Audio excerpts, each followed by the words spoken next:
Okay. Boop, boop, boop, boop.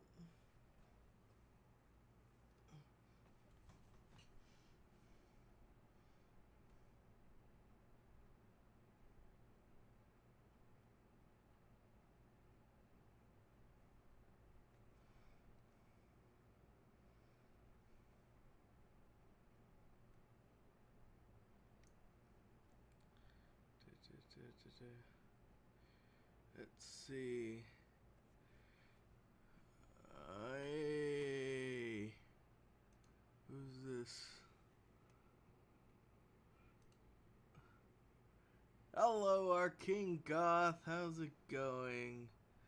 The chat won't come up in this window, but it's coming up on my live window, so I'm just gonna read from there, I guess. Let's turn on some musica. Some music. Alright. Let's see that. Lower the music a bit. Turn it down in my monitors. Okay. How am I doing? I'm doing okay. I started streaming like a couple minutes early. Thank you. I decided to match the Doom soundtrack that's right down there. Let's see. I should also post that I'm streaming. Get some people in.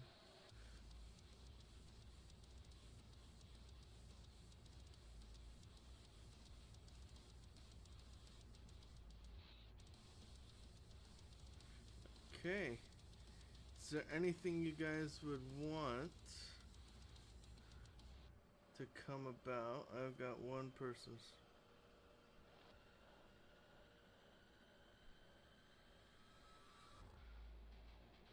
Nice touch with the overlays. Yeah, dude, I'm not grandpa anymore.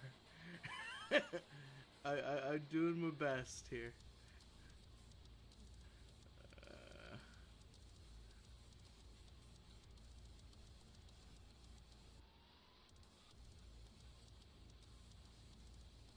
Let's see. Right now. There we go.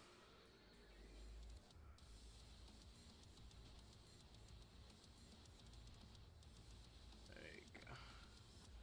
Monster Grandpa. Only sometimes. Okay. Once we've got things going, let's see. I hope YouTube's also getting some stuff. I don't. It looks like I only have one person streaming on. Okay. People just don't want to come. It's okay. Okay, let's see. Let me view scene list, multi-view, tools, help, transform order.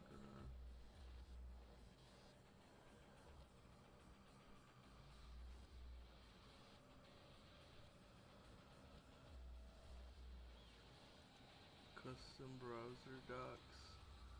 Got my browser docs.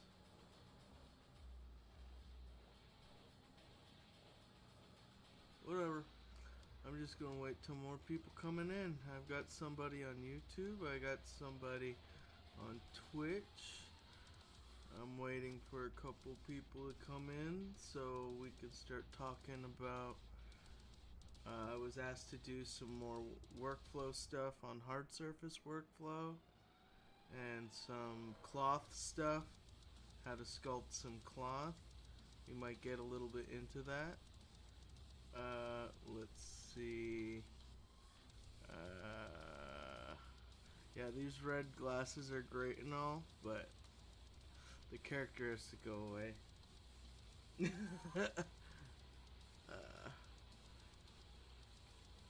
Okay, I'm blurry. Why am I blurry? Cool, will I start from scratch? Actually, I'm going to keep going with the Mantis guy that we were set out to do last week. Because I kind of liked how he came out.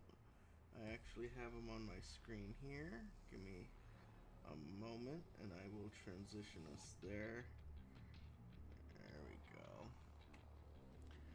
Okay, transition. Yeah. Here's where I got off with the Mantis guy. He's a little bit more developed since the last time you saw him. I put in maybe another hour or so in him. Yeah, it was definitely a fun time. Ham tails. Ooh, ooh. Episode 3. Yeah, exactly. More Mantis. That's the name, title of today's episode. Typo. Okay, let's just keep going with this guy. Let's see. Let's play. Right now, I'm just playing with how I want the musculature to look. Gonna be just a lot of just talking and sculpting. Today's stream might be a little short depending on how things are going, but we'll be fine. Hello, Rick! Well, looks like I have to get into the cloth stuff because that was Rick's request. I was like, yeah, dude. Doom soundtrack is always gonna be Gucci, and that's probably all we listen to. The Killing Floor and Doom soundtracks, because I'm not gonna get my ass handed to me on copyright shit. So there's that. Okay. I got like an itch in my nose, but I can't like shove my fingers up there. So it's like, but I can't. I can't do it. Can't do it. Anyway, let's go. Let me get a little bit on this Mantis done, and then maybe we'll give him a cape or something to explain some of the cloth process.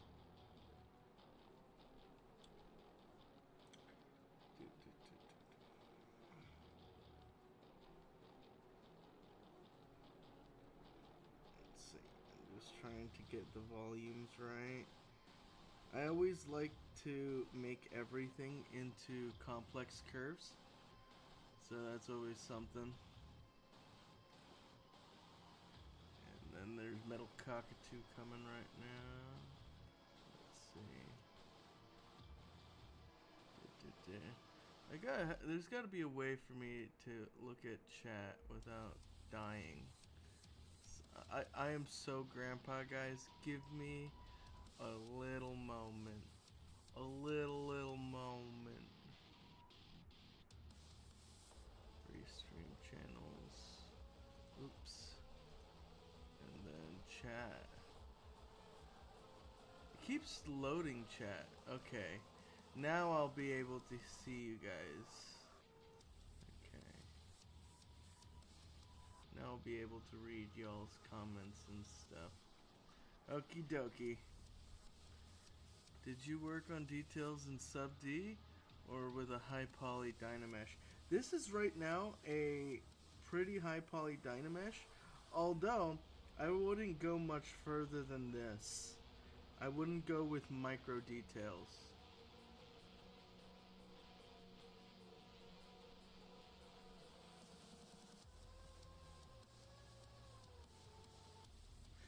Yeah, I mean, sometimes a Restream plugin on OBS is just a sack of doo-doo. So that's the big thing. So, but but yeah. But this is a high poly Dynamesh, and I probably keep my Dynameshes when I'm like designing characters between like 300k points and 5 million points, because I've got a pretty beefy computer. It'll pretty easily like move around that much in a single subtool. So I don't gotta worry too much about that. Hell, I could probably even go to like 20 million polygon subtool, but without subdivisions. But why would you do that at that point? Like, there's no reason. Humble brag. True. But, you know, whatever. I'll live. You'll live. We'll be all fine. Right now I'm trying to get these volumes from reading flat to complex curves. So a complex curve is basically a curve that it curves one direction in one plane and another direction in another plane. I don't know how I can show you that. It's like when I move my hand and then turn it and then move my other hand and then turn it. That's a complex curve versus a simple curve. Do you ever sculpt with HDGO? No. I never needed it. Uh, is that Crystal? Oh shit. It's Crystal. Legend in the chat, guys.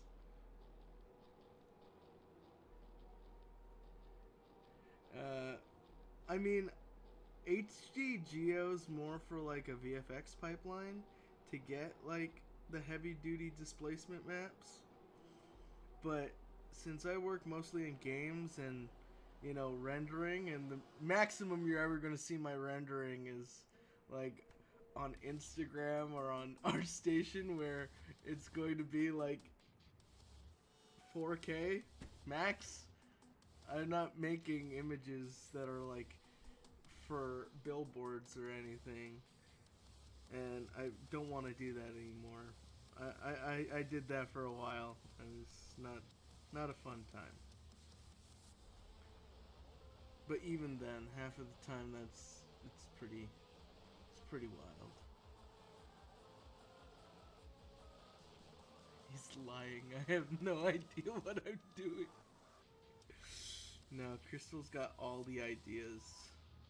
She's actually talking into my ear right now, telling me exactly how to do things.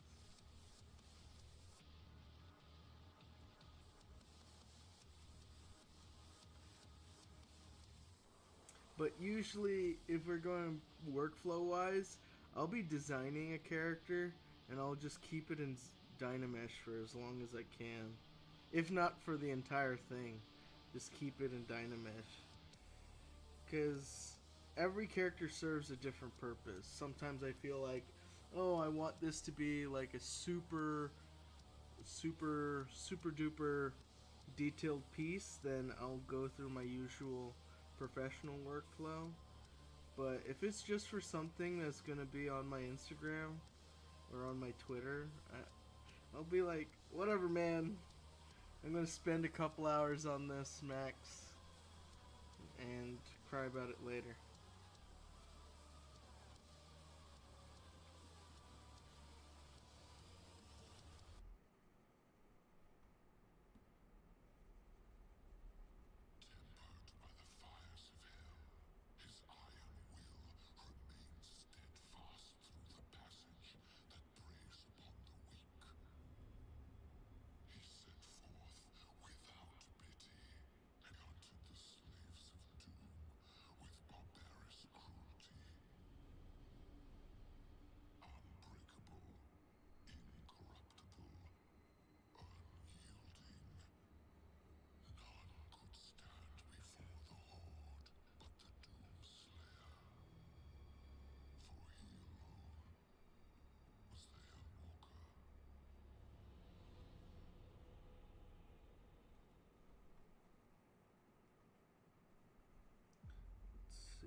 If you guys have any questions, just let me know.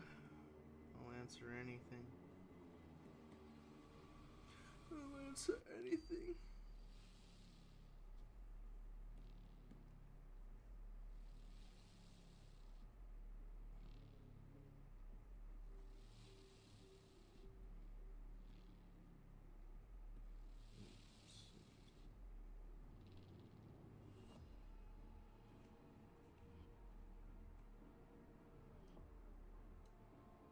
Let's increase the music. What's my favorite color? Black. No. I like an earthy rust color, honestly.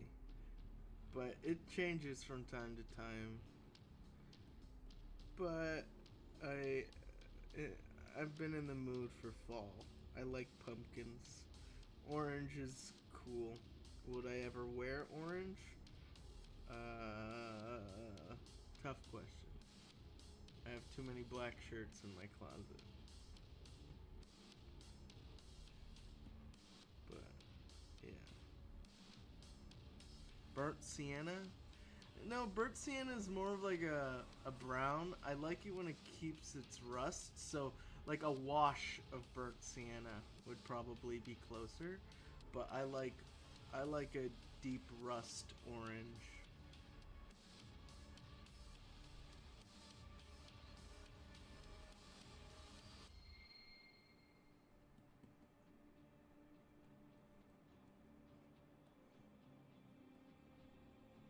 Oh,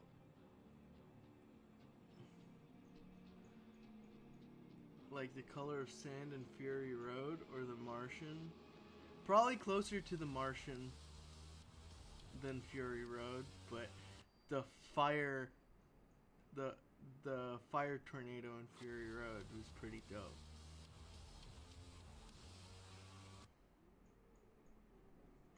I replay that I replay that memory in my head like once a week. The fucking Desert Storm, that was so good. I don't replay Desert Storm in my head. It's like, but I don't know.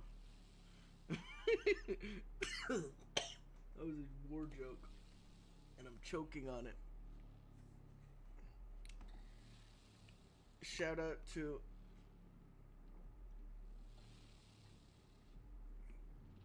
Killing Floor 3 water bottle. Exclusive merch.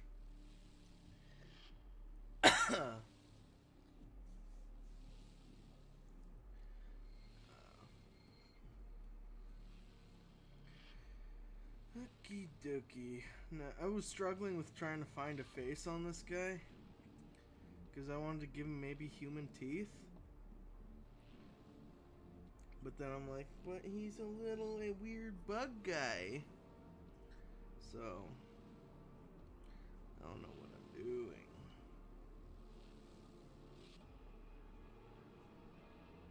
I'm just gonna do a little bit of scribble and see if that will help me make up my mind here.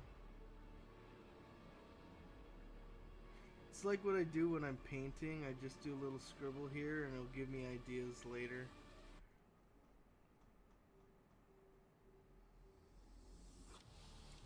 Whale mouth teeth things? You mean baleen plates? A penguin tongue. Dude, the inside of a penguin's mouth is a nightmare.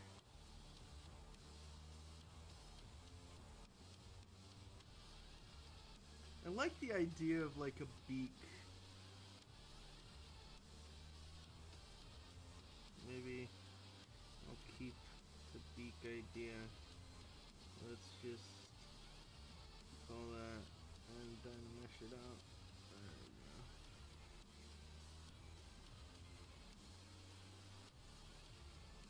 And let's do our dots in the eyes. Just to... Let's see.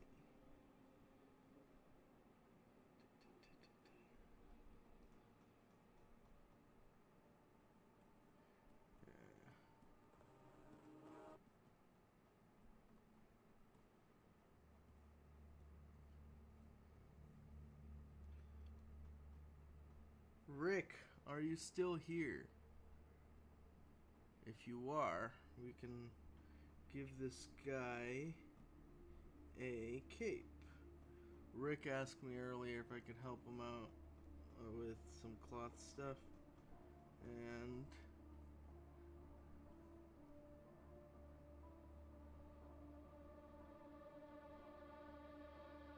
yeah. Alright. Yeah. Okay, if you're here, you're here? Alrighty. When do you do cloth with thickness? Well, you can have a dynamic thickness to the cloth without worrying about it.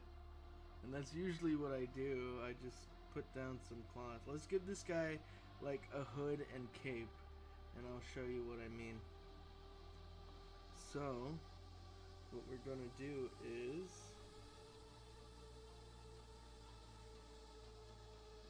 pull out a plane. Let's make this plane another color. Let's do Little Red Riding Hood plane. Okay. Fave time of the week. Thanks, Benji.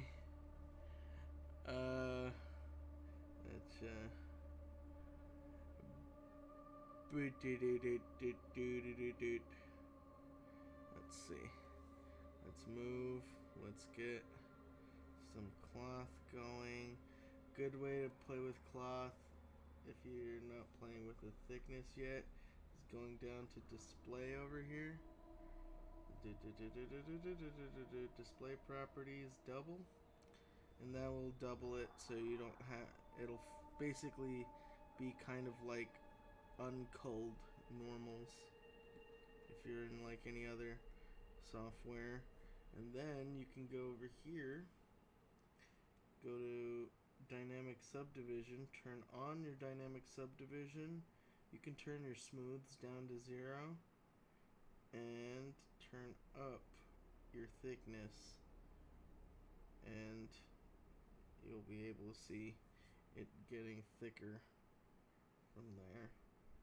You can just keep your thickness though pretty thin, and since this is not real geo, it'll move along with everything as if it was like a one what do you call it, a one-sided object, because technically it is a one-sided object.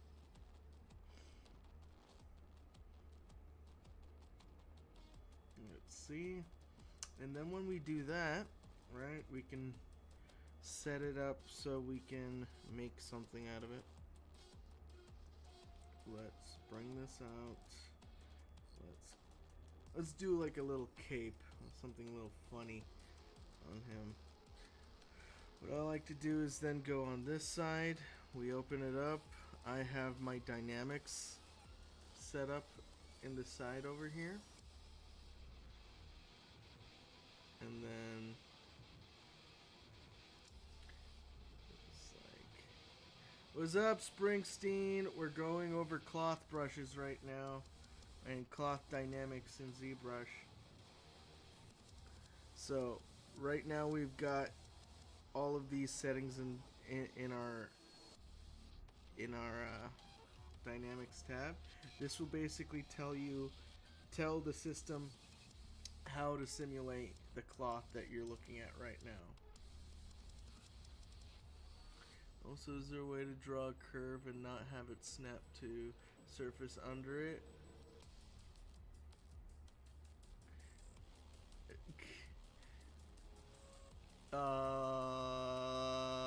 I don't use curve brushes. I make everything from scratch. It takes forever, but I have the ultimate amount of control. This is evil SpongeBob silhouette. Holy shit! It's got a little cowboy hat.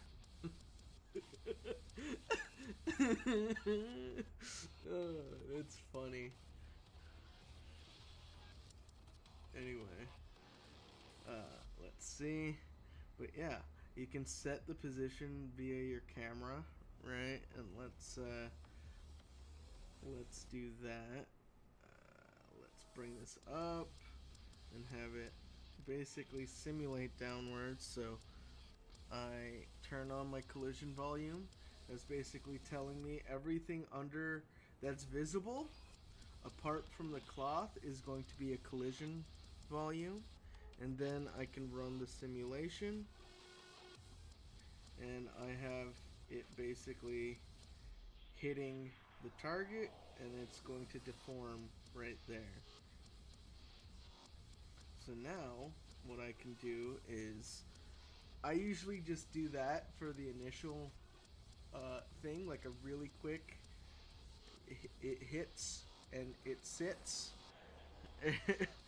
And then I go in and I like using the transpose brushes, the cloth brushes. So there's cloth move, right? I want to keep my dynamics actually open. So this is going to be on brushed, and the fade border is basically what's the radius that it's going to move the cloth in order for it. It's like the area of influence for the cloth brushes. So a 0 fade would mean like a really hard transition, and like a 25 fade means it's going to grab anything on the piece and use it when you're moving. When I'm using the cloth brushes, I also like to double the firmness that I simulated at, even though you can only get to 6 firmness. So I like a 4, and I like to pull, right? I like to start pulling on these, and I have a pretty high fade volume, so it's going to really pull like the entirety of the cloth in order for it to do what I want it to do. And then I like to just play with it, get some volume in the folds. It's a fun time. Really just get this to where it's, if you're noticing that it's not quite touching your sculpt, what you can do is also reduce the inflate amount on your collision volume. So I can do that and recalculate my collision volume. So now when I move it, it'll be closer to the object that I'm trying to go up on. And I can really play with these things. Yeah, once you understand that all the settings do like basically control the meshes, the properties of the mesh and how each setting works, it's just personal experimentation where you can like really play with like how each of these dynamics, I'm just talking out of my ass, but how you can really start to control the dynamic cloth brushes, so you don't have to like go back and forth in, what do you call it, Marvelous. Even though that's fine too. I know people that are just legends in Marvelous. Return of the Ventriloquist. I'm not aware of what you're referencing. Then also when I'm doing cloth, I like to do the smooth cloth option. It basically just helps me control the edges a little better. And then I can go to, let's play with the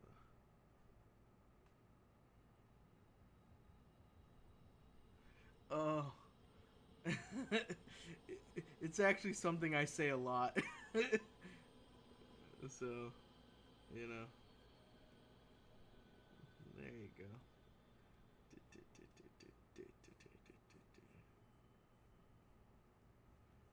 Okay.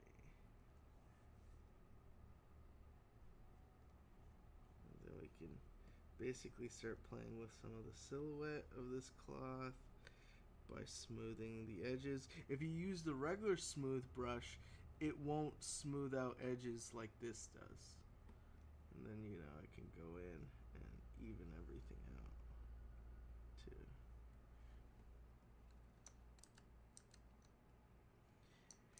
And I was just about to get to that, Rick.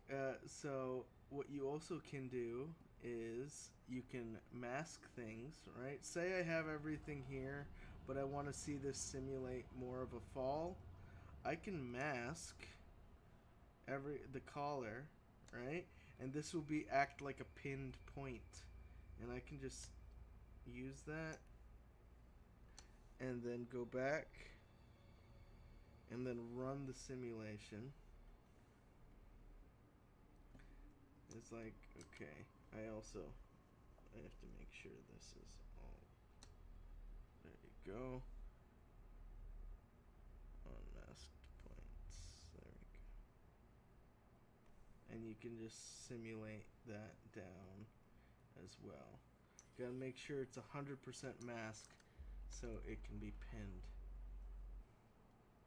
But yeah, I can also grab everything down here, right? And then just really push that and then run the simulation again. And it'll hang. And then once I do that, I can turn up the smooth subdivision levels. And I can also use my standard brush to really, let's turn up the volumes.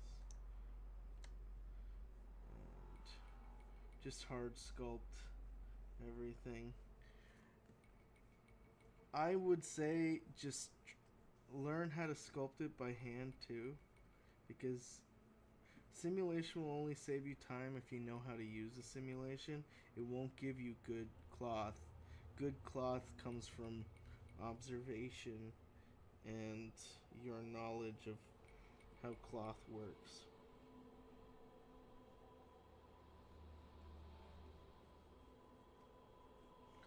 So I'm like just blending in folds, making Y and X folds to really get some things in. I like to, let's pull out some of these bits so it's not clipping through as much. And yeah, you can go in and really play with. Let's do this. Let's do some dam standard so we can get some of these in.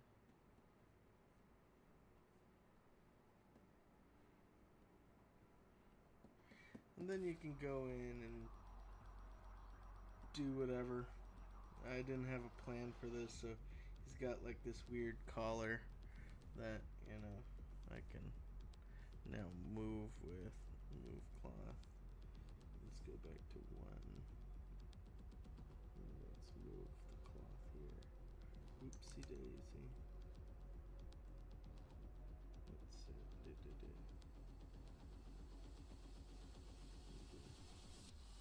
We'll pull this cloth in.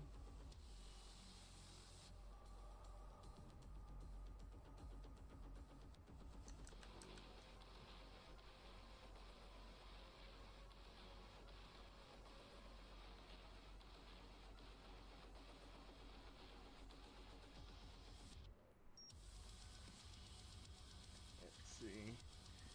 Is there anything else you want me to cover? And these brushes will, you know, they're pretty fun, but they're not gonna. You're still going to have to like zhuzh everything up. There's also a fun thing that you can do called micro poly when when you're using dynamics, and that's right here. Let's micro poly, and it'll give you a bunch of these different basically weaves to play with. So I like, let's see if we want to make this into like a knitted thing. We've got a knitted pattern. We want to align it. Oh, yeah, we have multiple subdivision levels. I can just delete the upper subdivision. Let's align it. So now, what we can do is subdivide our micropoly, and we can get a deeper and deeper knit. If you look at this, it looks knitted.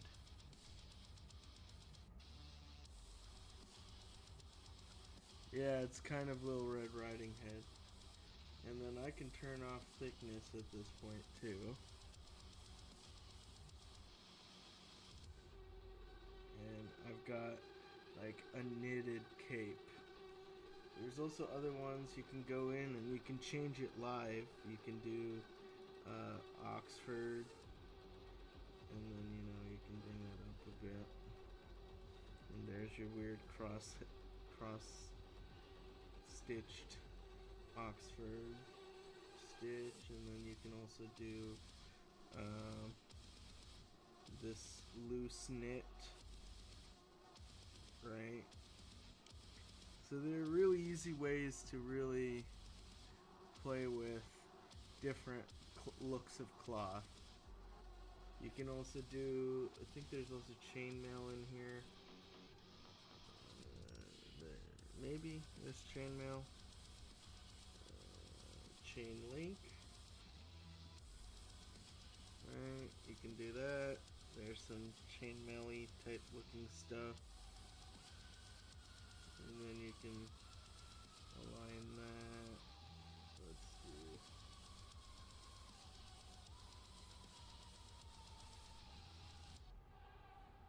You can really play with it. It's a fun time, really. And then, let's see. There's, what else can we do? I was told to do a little bit of hard surface.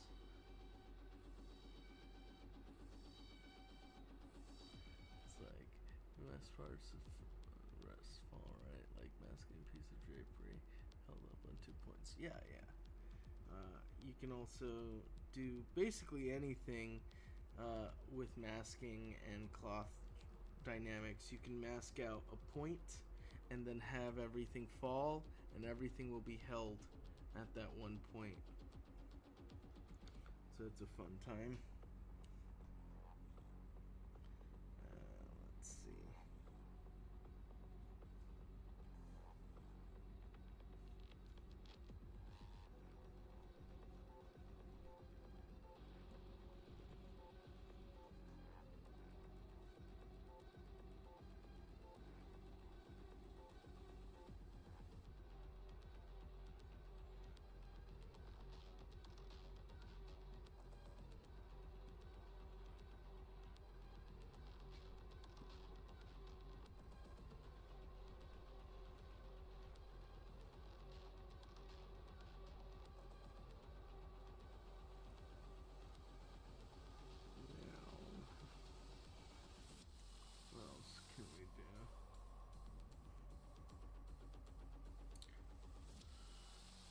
So how y'all doing? Tell me about what y'all have been working on. If you can. I'm not saying break NDAs in the chat.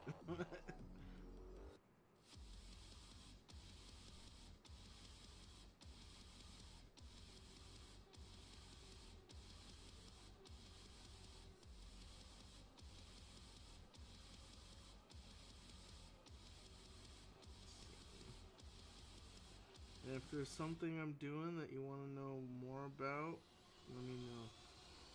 Because I can get pretty quiet when I'm sculpting. Especially listening to the Doom soundtrack.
doing. Hellraiserio says, I've been doing layout and environments on a show for the last 3 months. Yeah, dude, that's how it goes. Going to shot sculpt for the trailer. Shot sculpting for just the trailer? Damn. Sounds like a lot of work, dude, but that's the VFX industry for you.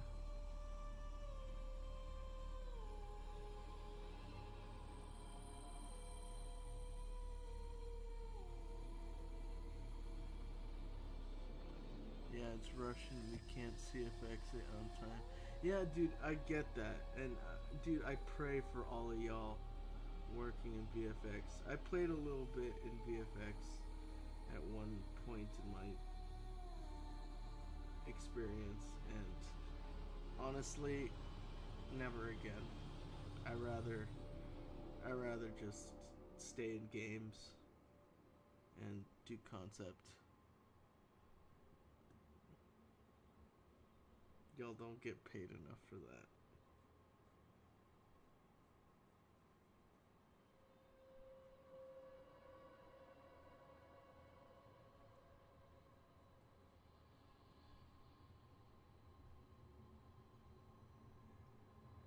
I want to do what you do.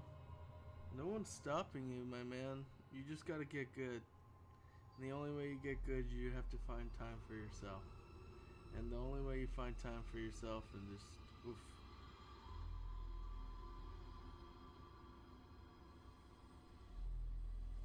Concept? I thought you were currently a character artist or concept freelance. Well, 3D on Killing Floor. If you read my Instagram bio, it says character artist by day, concept artist by night. I am a concept artist for films and TV. Most of the time. I've done some video game concept work too, but not during my time on Killing Floor 3. I am a character artist full-time at Tripwire Interactive for Killing Floor 3. I'm Mika the Monster.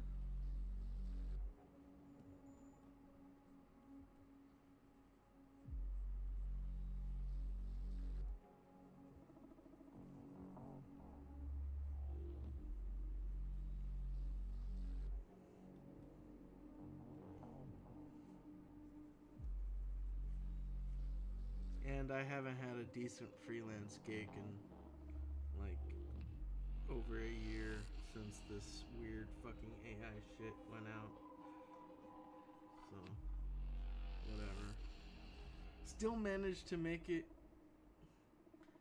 into the concept art awards though, which is fun. That's a huge honor for me. Killing Floor 3 is such a cool art team. Yeah, dude, we are. Thanks. We're awesome.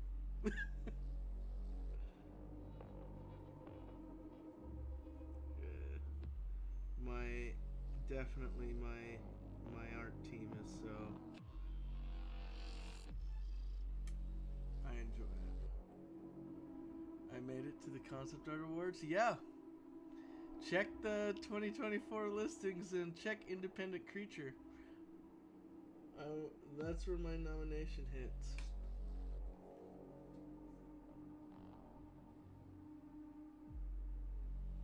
I was nominated for Independent Creature.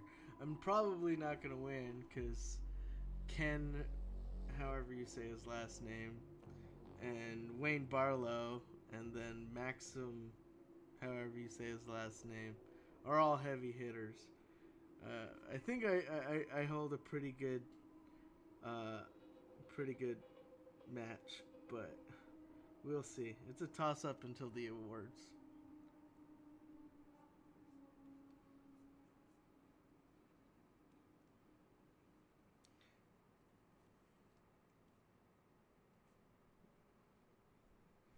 But, you know, I have 100% polling rate. First time entering, first time getting finalists. I'm pretty... That's what I call a humble brag. worked hard to do it, dude. Oof. Let's see what I can do.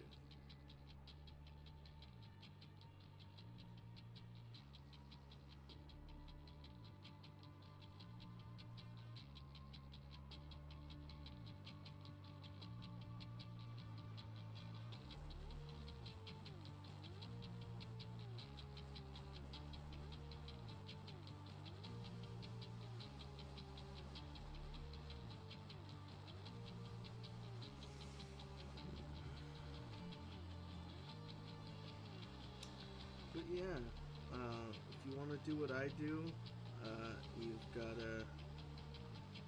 gotta make a little bit of time for yourself. I know it's gonna be hard, especially in what in the industries. It's crazy, but that's the sacrifices you have to make. Every risk comes a reward. If you're gonna risk your time and sanity, the reward is you can make monsters. Oh man, I feel like a bad actor when I say stuff like that, but that's what I did, honestly.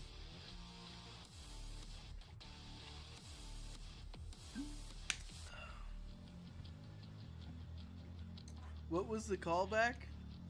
I do callbacks all the time. I don't even know. I'm literally speaking stream of consciousness. I forgot what I said like 5 minutes ago.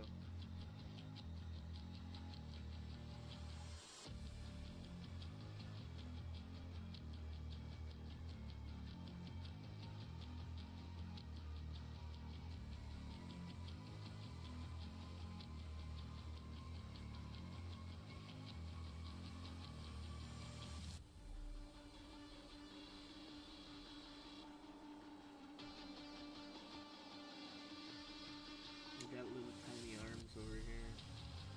And I'm doing like thumbs here.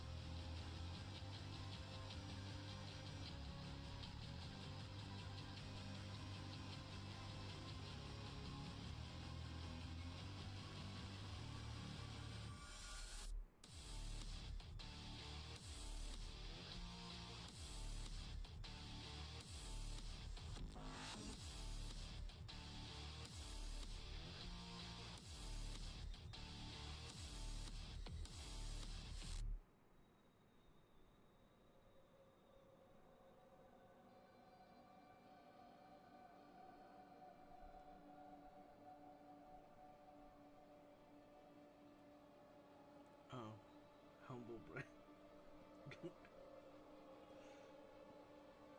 Of course you think it's a good callback. It was your joke.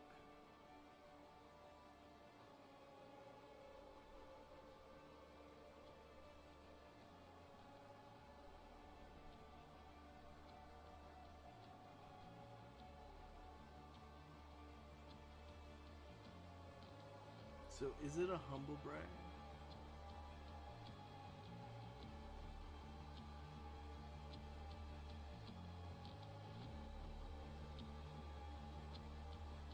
Do you think it's worth doing some game character work, or should it just be balls to the wall creatures?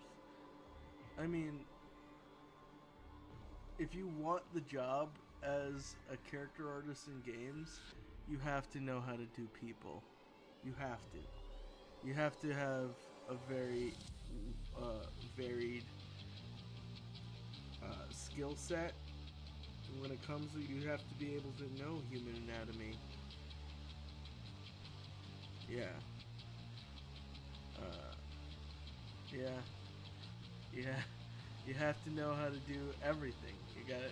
You have to know how to do everything. When you hyper specialize into creatures, it's just. And what Crystal said, armor. Armor's a great way to get into character art.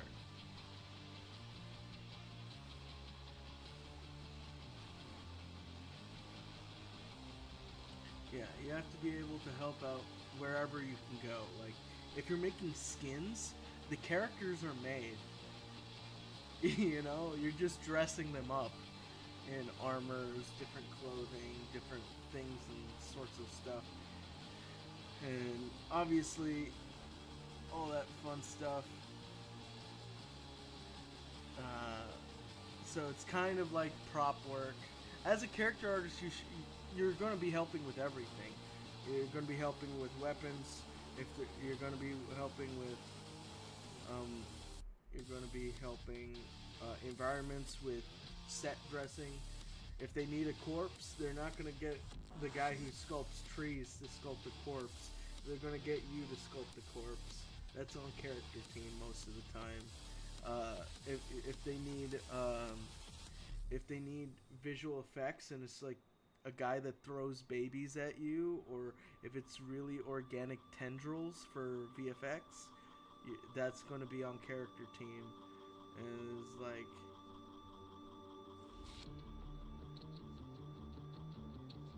what if the corpse is an ent? Oh, tree corpses. I mean, yeah. To be fair, I did make a tree corpse a few times. It wasn't an ent, it was more of like an elf that was turned into a plant, which then died.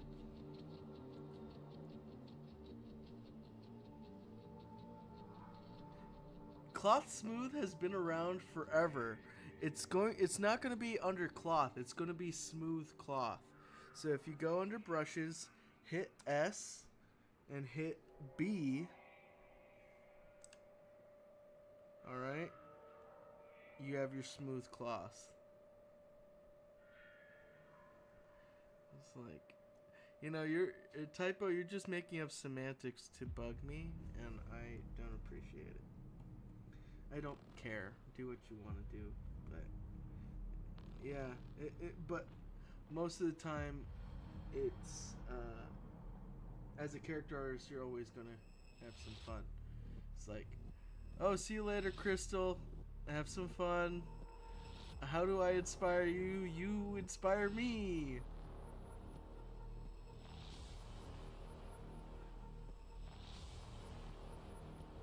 Have fun. See you later. Bye bye, Crystal. Bye bye, Crystal. Typo, you're annoying. I'm kidding. I love you. Let's see. I'm just saying you could specialize in tree creature corpses. Yeah, dude. I'll get so much work. So, but yeah, Rick, if you go into the smooth brushes, it's going to be smooth cloth, not cloth smooth.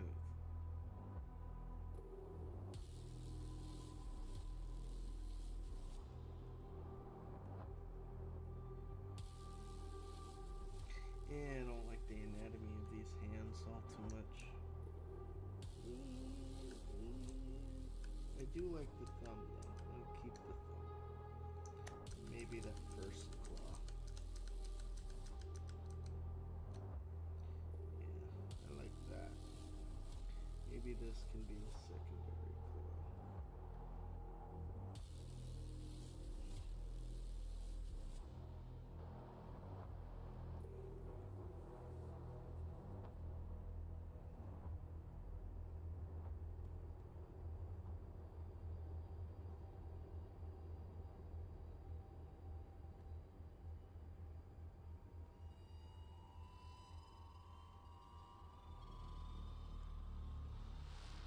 What's up, Hammy? Hey, Lux. Finally catching your stream. Yeah, dude. I mean, there was no pressure to catch it. There's VODs on YouTube.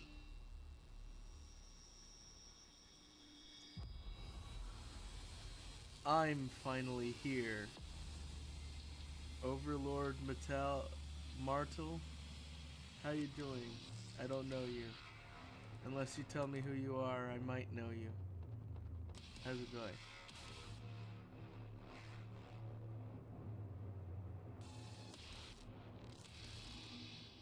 You need to get double married? What? I don't know. Michael, is that you? If it's you, Michael, say it's you. Or make another weird ass joke. There you go. That's such an inside joke, dude. I knew it was you. Just for that. How you doing? What do you think about my weird Mantis guy?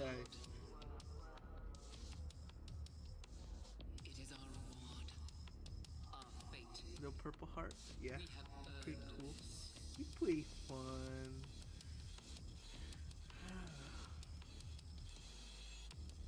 The arms are a trip. I don't like these really abrupt changes. I'm gonna get those.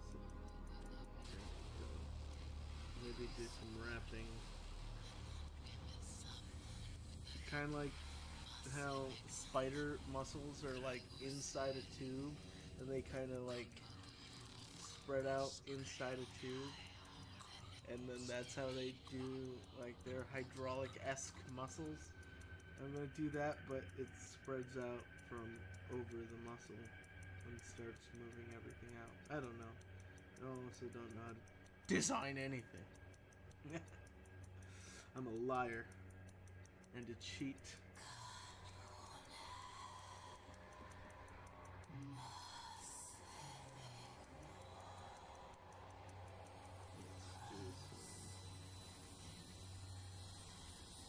You design good chairs.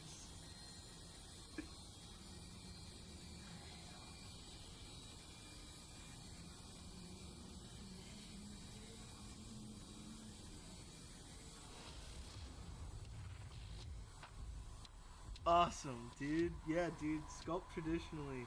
I might do a stream where I sculpt traditionally. I do have my sculpting bust here. I might make a mask.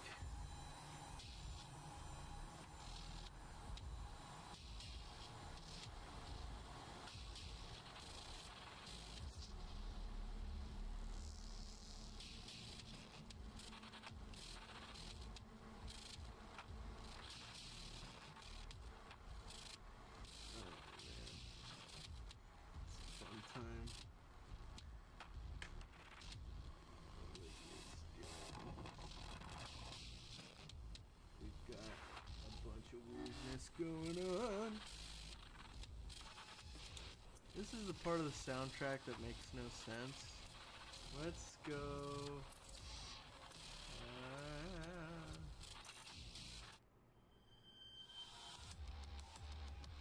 Let's do this. Damnation. This is a good one.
shape.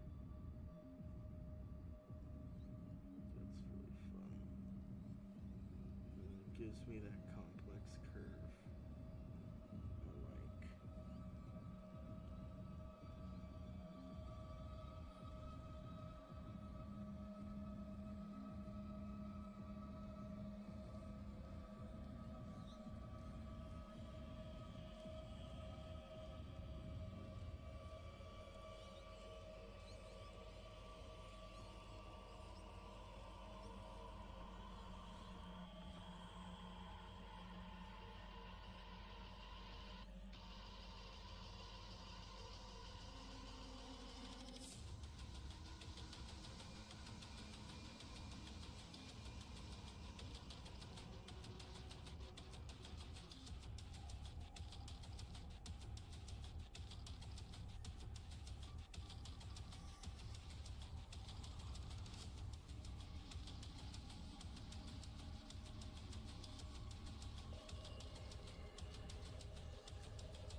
Now I kind of like how the face is looking.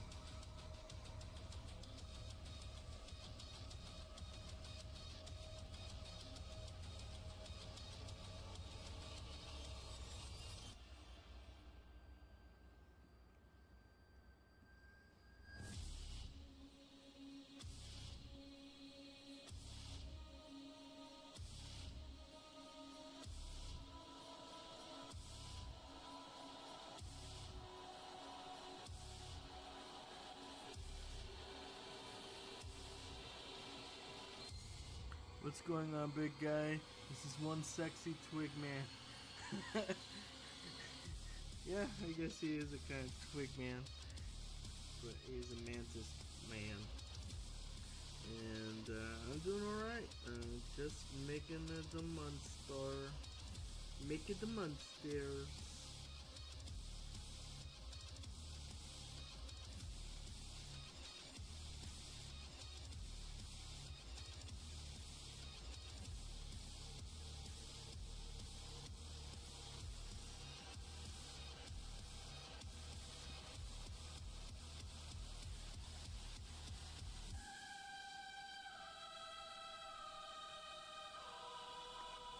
Antoine Luscious Mane. That's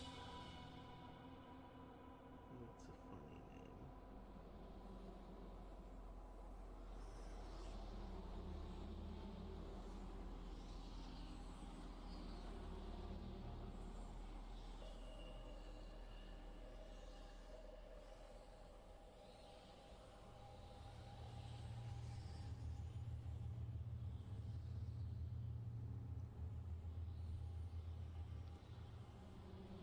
Oopsie daisy.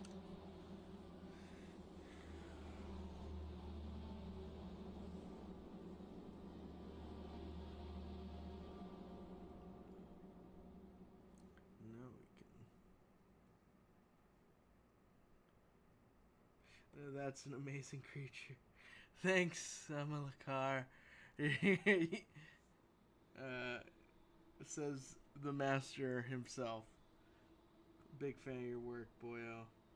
Thanks for hopping in on stream. What those mouth parts do. they purely grasp things.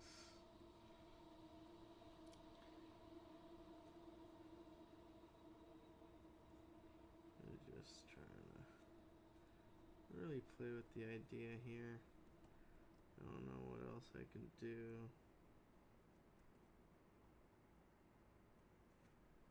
There we go.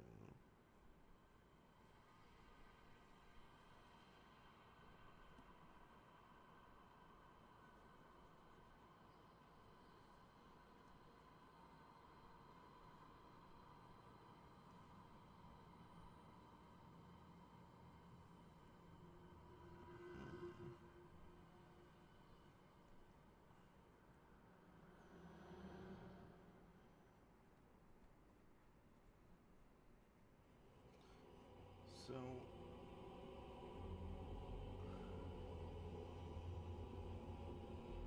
sharing my crazy and beautiful creative mind. You're too kind, Namlakar. You're too kind.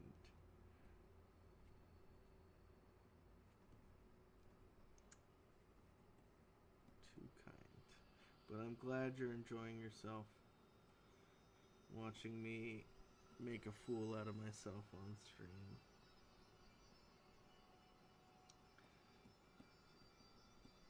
Let's see. It's a little too predatory.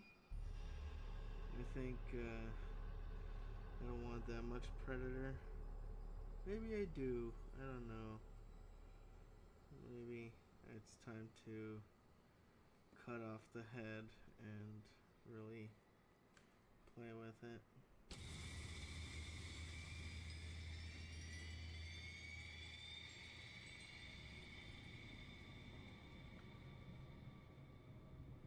So once I've blocked out the creature, I would say,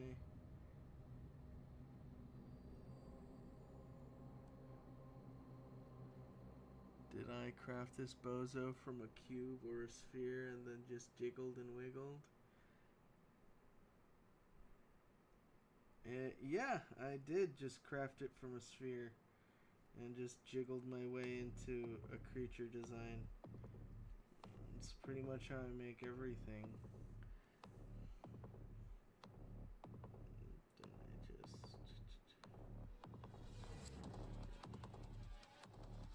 I'm just gonna make some weird feet real quick.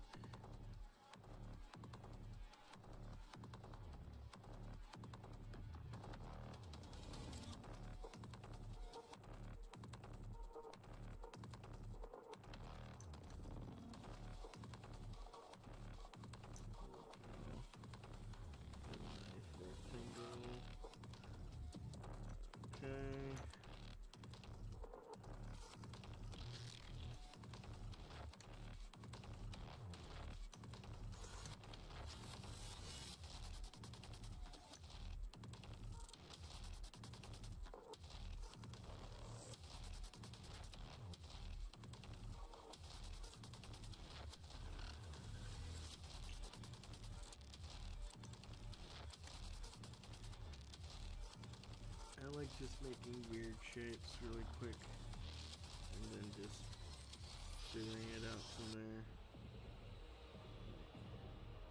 Let's see. Here I'm like just designing the footprint. That'll help me design the feet overall.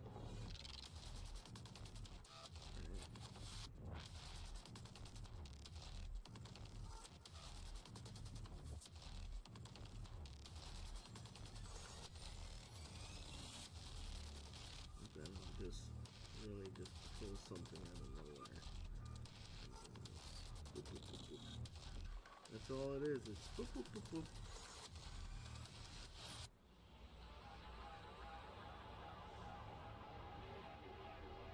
Fill gaps with inflate. Smooth.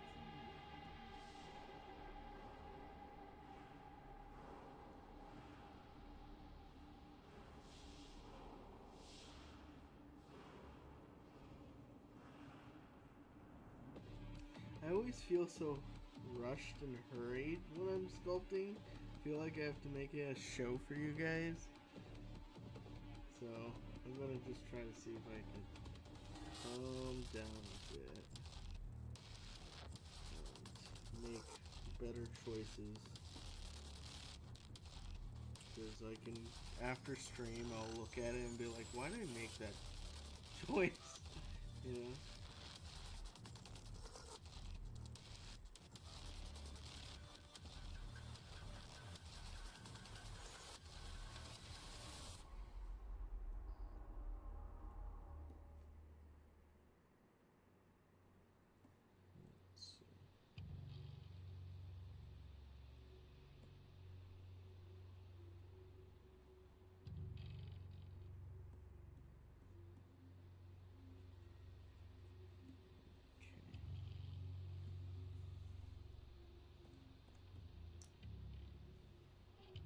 Oh no, I cut off those feet.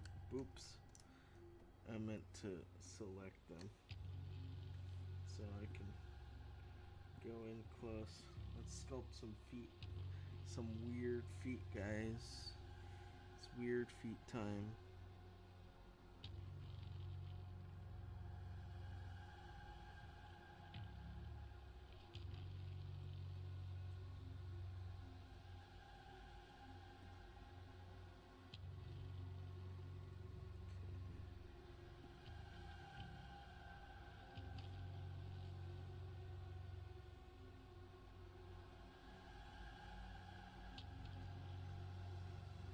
Still holding the print you gave me.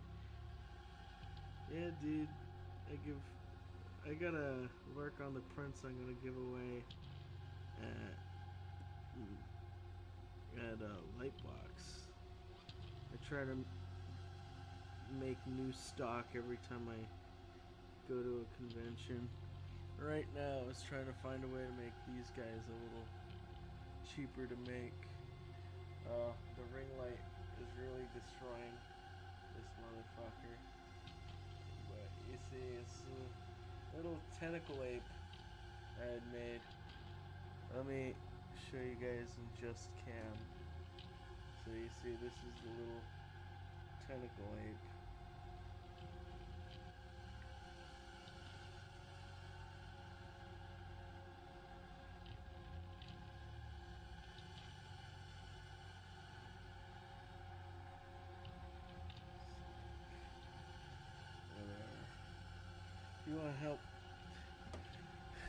If you want to help, give them out, dude, you can. Back to ZBrush. See, I'm not that much of a tech illiterate, dude. I've got my scene switching. Down. Oof. Thanks, Samalakar. Gotta find a way to make sure that doesn't take forever to print. And my fiance is in the house. She finally caught one of my streams. Hurry, everybody, hide. I'm kidding. She's great. Better than I am.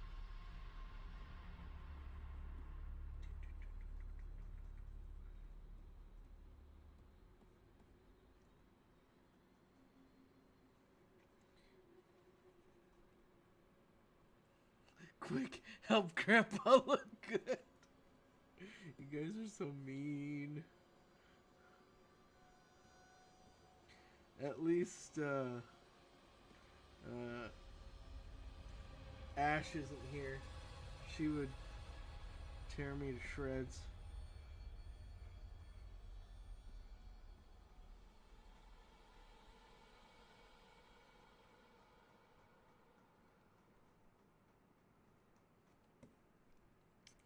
And then, I don't know, I'm just working on feet right now. Wait, with all the work you create, you still have time for your girlfriend? How many hours does your day have? It's my fiance, not girlfriend. Just like what Typo just said.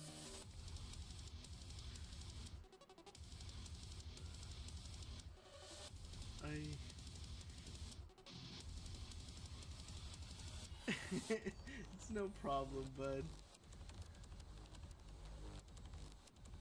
But yeah, it's called doing your best. Thank you, Typo. Thank you, Typo. I always give these guys like raptor claws. I don't know why I do that. It's a little bit of a trope on my creatures now. But, you know, if it ain't broke, don't fix it.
these weird bird feet.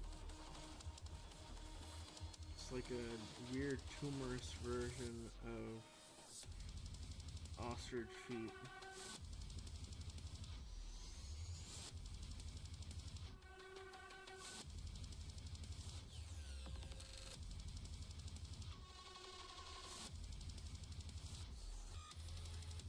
Do you mind if I ask questions about your daily job?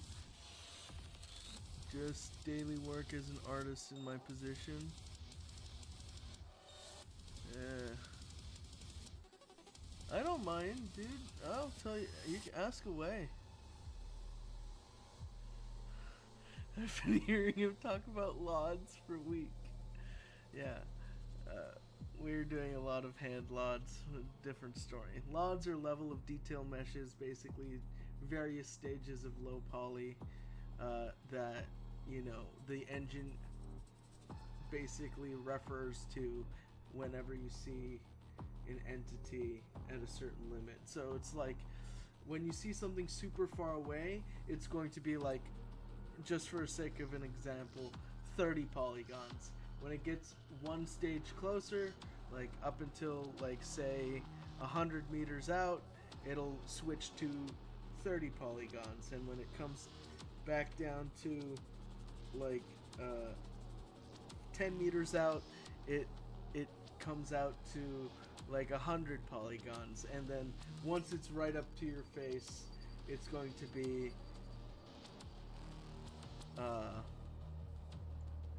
once it's right up to your face, it's like 2,000 polygons.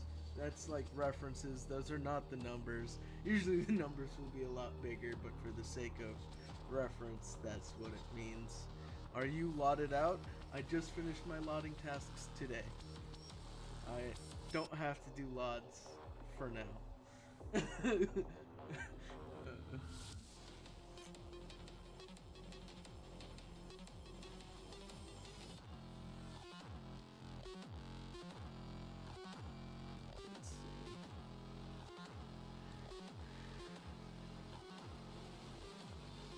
Is it lots of work to do? You know, Alex, I'm going to have to send you to the Shadow Realm. Just kidding, but not really. Let's see. Let's get to the Killing Floor soundtrack. That's a lot. Let's get some fun in. Speak my name and banish me like a demon. Out, Alex, out, out. Antoine Luscious Mane? Or is that Will? I don't know if that's Alex or Will.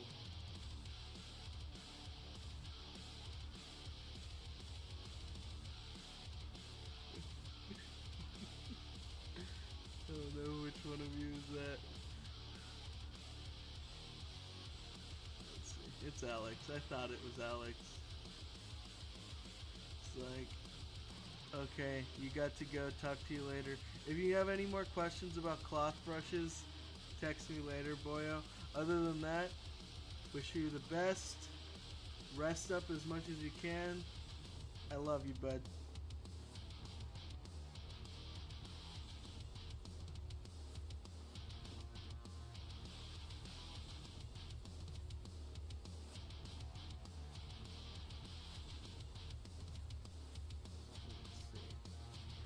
And Amalakar, if you're still in chat, Lil One is confirmed a girly. Yo, congratulations.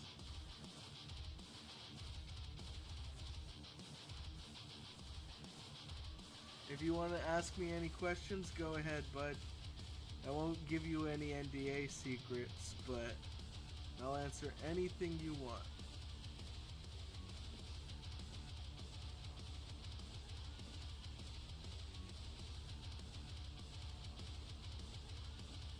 You may have become my workout playlist, Hammy.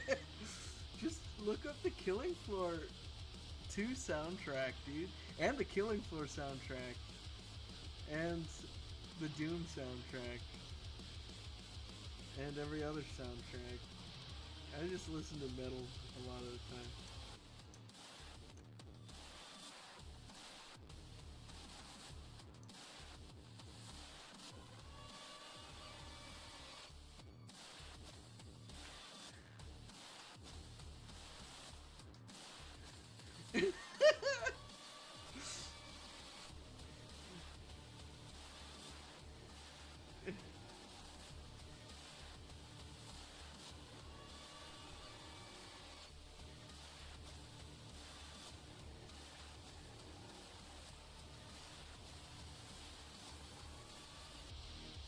What were the bad things that happened when you guessed it correctly, dude?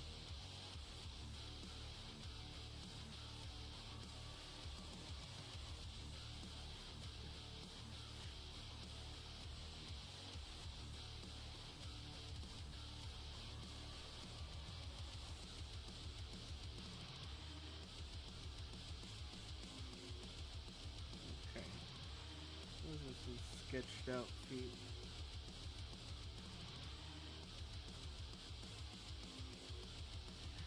It's still healing physically. I did not do anything to this man. He is straight up lying to all of you.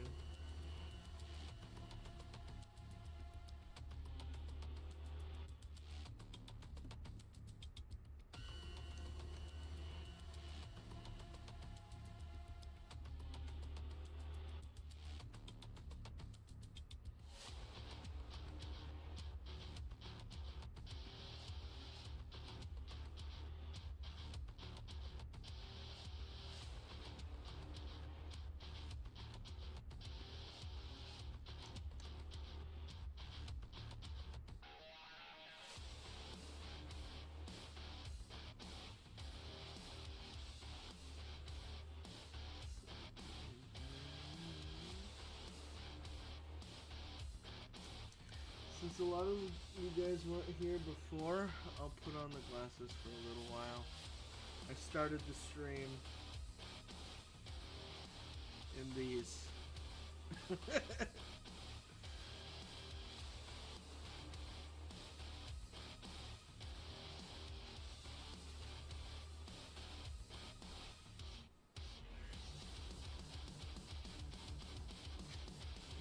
Did you rip and tear Antoine? His name is Alex. I don't know why he has Antoine in his name. Unless that's like his middle name that I'm not aware of. Any reason for the color of those glasses? I like the color red. I do like the color rust, but I like the color red. It came in like a 2-pack with my other sunglasses. So I got a bunch of sunglasses. Because I like circle glasses. And one of them was red. And I was like, ooh, I want to see red glasses. And they're just for fashion. I don't think they're polarized or anything. The other two are polarized. I thought it was thinking it was blue light protection. I do have blue light protecting glasses too, but I don't know where I put those. They're probably by my nightstand.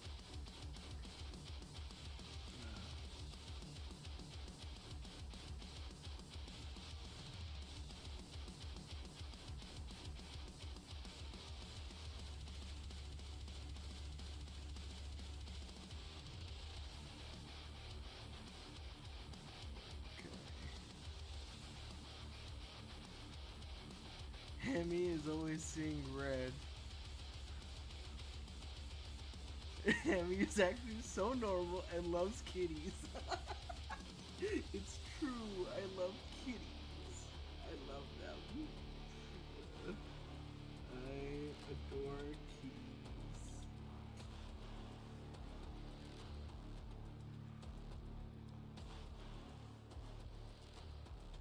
I love kitties. I watch like at least an hour of kitty videos every day.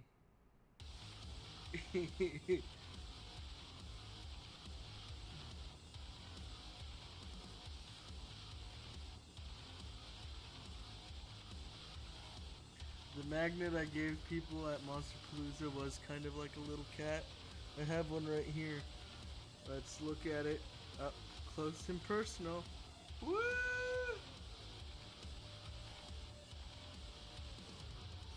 There we go. It is a little cat-like. There we go. Whee! Pretty cool.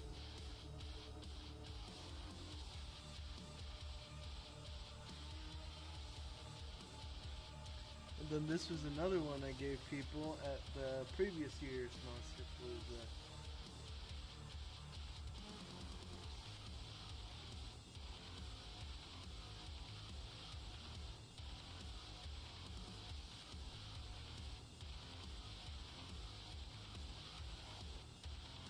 And again, this is gonna be hopefully this year's monster present. He's a little bigger. I'm gonna be printing a lot less of them. So we'll see. It's a dark kitty. It's actually witch beast. So basically it's just an animal that a person that a witch turned into an animal, and that animal has various features of multiple mammalian things. You can see a little bit of what do you call it, primate in there, do the cheekbones and the nose. You can see a lot of cat, you can see some dog. You can see a lot of that. This one is the witch beast. Yeah. Oh my god. Let's go back. This light up. There we go. Some funness. So you can see I did a lot of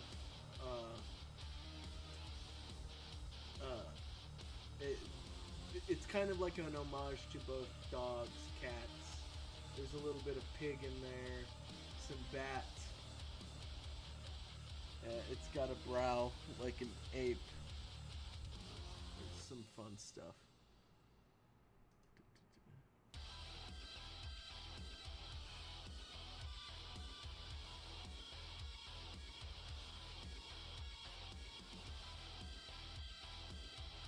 Yeah, sometimes when the ideas come, they come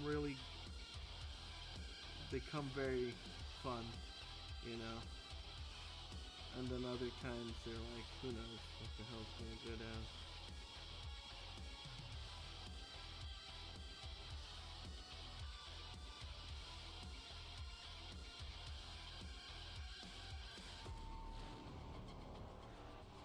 I was also asked, thank you, Emma Carr, you're the best. That was a tough one to say. I don't know what I'm talking about.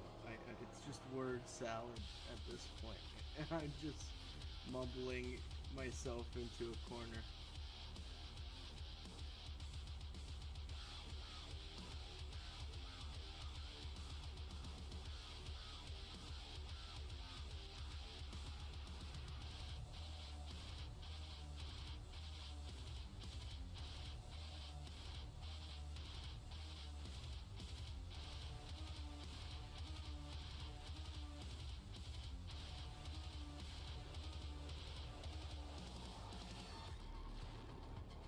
I like sculpting at like a very small scale because it kind of feels like I'm sculpting with green stuff.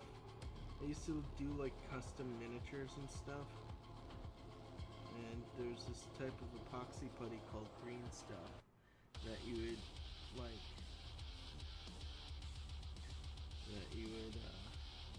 customize miniatures with, and I used to sculpt with it, and I didn't have like a magnifying glass, so I used a really long pick, and I would sculpt like at like an eye's length, at like a half arm's length, and then just try to see if I can make lines look good from that far away, because there's no reason to get hyper detailed on something so small. I do the same thing when I'm blocking things out or designing things. I look at it like at mid-canvas view and not like this. When I'm building out forms, then I'll get a little closer, but if I'm trying to improve things design-wise, I'll stay at like mid-canvas so I can see the flow from the other forms I've built.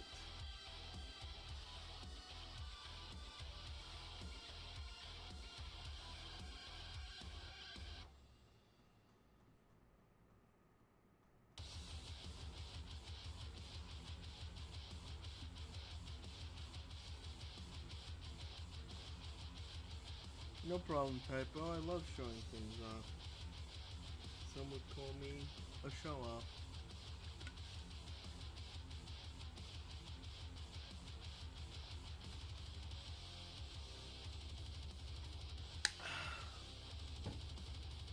I'm gonna play with some hard surface stuff. I'm gonna put Mantis Man in the back. Let us play with some... not Mantis Man. Let's go into our gray real quick. And let's turn on the metal shader. Let's make some an armor or something.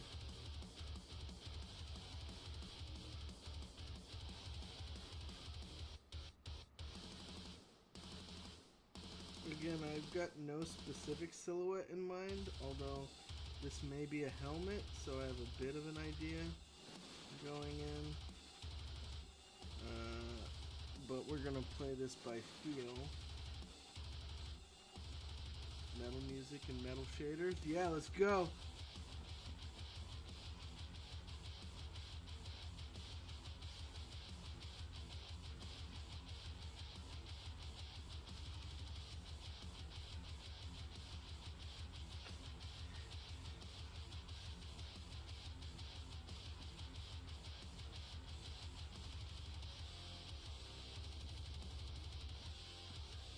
Have you guys seen the Forever Winter trailer? Dude, that's my sort of hard surface, man. I love the suits in Forever Winter. I gotta rewatch the trailer after the stream, dude. I'm so into it.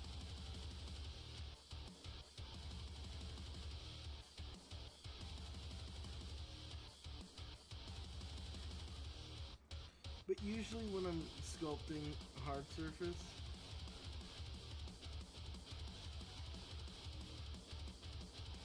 when I'm designing hard surface, I like it to still have character. Like, you know, the distinctive Hammy hard surface. I like to have it, build it kind of like how Ariel Perez builds his hard surface designs. I love his work.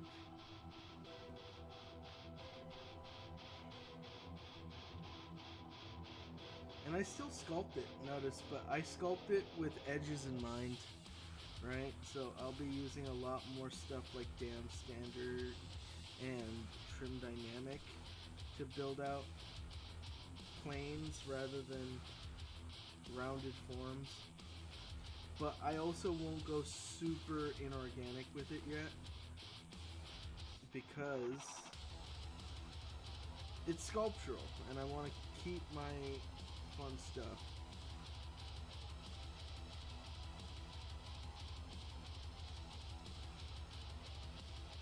Yeah, dude, Ariel Perez, his stuff literally inspires me every day. I go back and I look at those wasteland creatures he has that are like half like mammal, half bug. Literally half, like they're segmented and then they have mammalian features that sprout like with a huge juxtaposition. It's a real fun thing to study, dude. And then I also love the way he builds out his dark fantasy armor type stuff. Love that. Love that artist.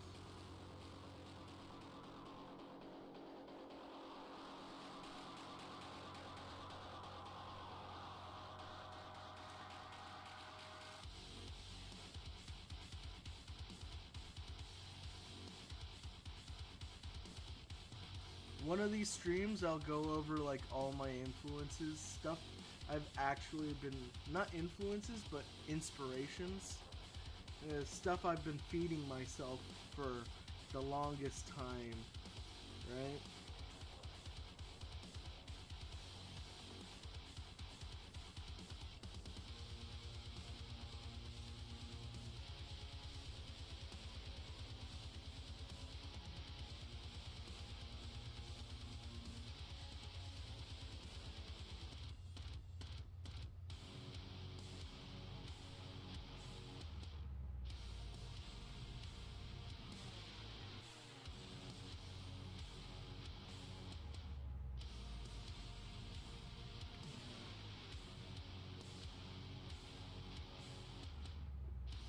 I think after I have my first guest on, which is going to be October 3rd, I'll have my first guest.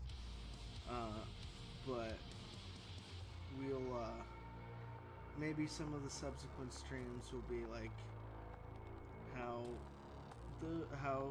the pipeline works. Maybe if we ever finish a sculpt on stream, I'll go on to...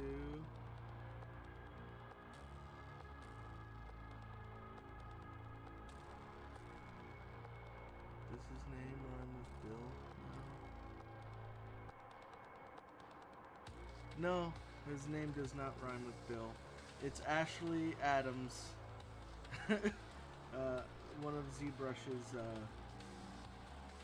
streamers, and she jumps into my stream every so often too. She's gonna be here, not next week, but the week after. I think. When's the 3rd? Yeah, the week after.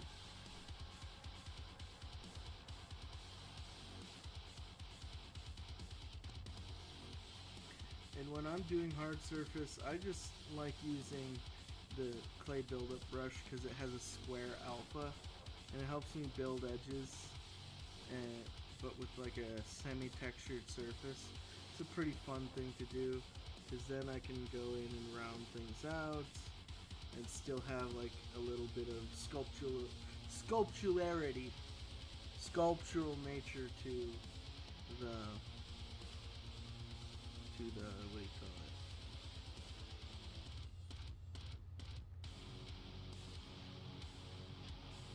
To the sculptural nature to the hard surface object. There you go. I haven't even asked Will if he wants to be part of my stream. I don't know if he'd want to do that. I'll ask him after stream. I did ask Amalakar if he's going to be on stream. He said he said he'd be into it, right, Amalakar? You'll be down. If you think I'm insane sculptor, you should see his work. Crazy stuff. And he's just like me, as how he has like a very varied experience in artwork. He does traditional stuff, very phenomenal pencil and ink. Pencil and ink. Just everything. Just at the top.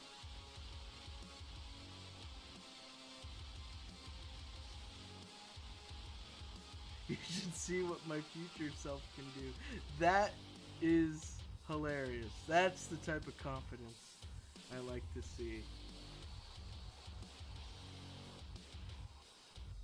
You should all strive.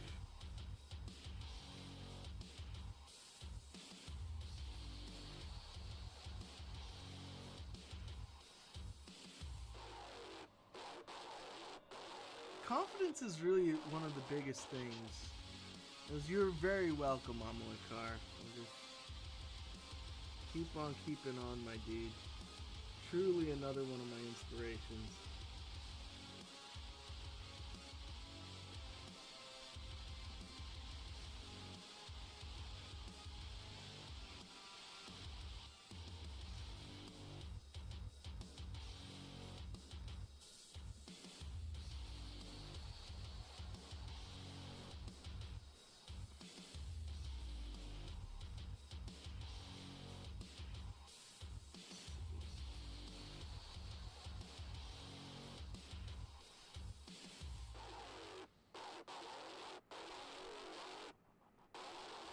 don't know what the story is on this guy yet. But I do like the shape of his helmet.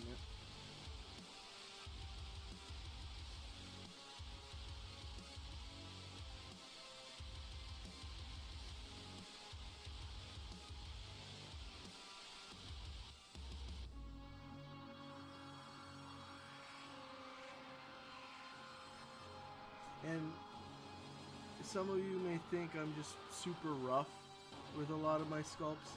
First, I'm doing it fast as a show for you guys. Second, I love rough sculpture. Another pair that are my biggest inspirations, the Shiflet brothers. They are some of, if not the greatest inspirations I've ever had. They are legends. If you don't know them, start to know them. It's a crime if you don't know who the Shiflet brothers are. And it's sentenceable by death. So, at least in my kingdom.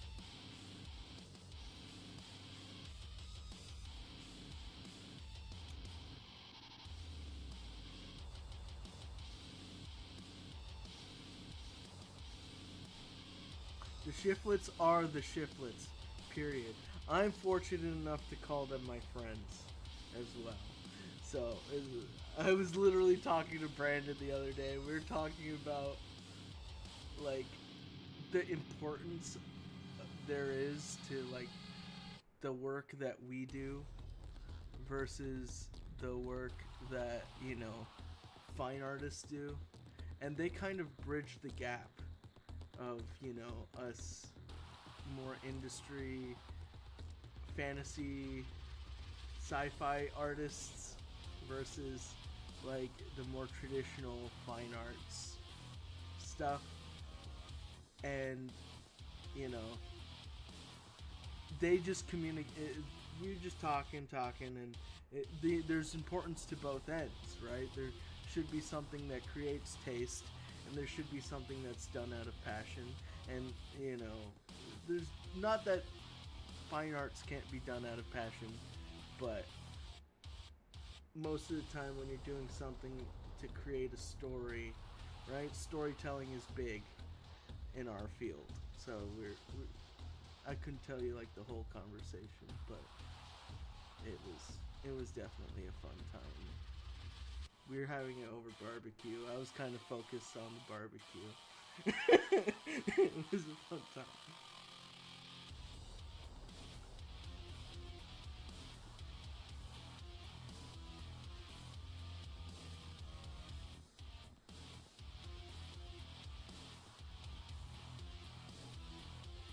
They are very great and beautiful humans.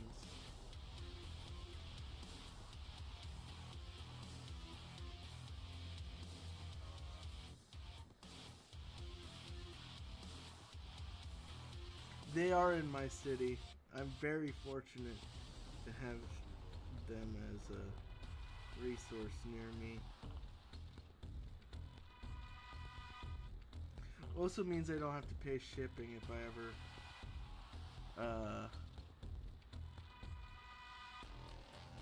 by the way, where are you at? I'm in Dallas, Texas.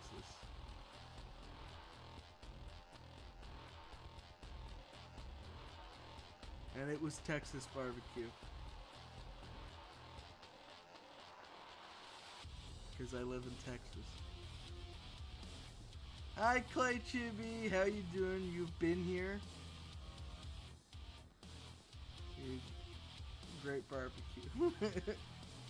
Yes.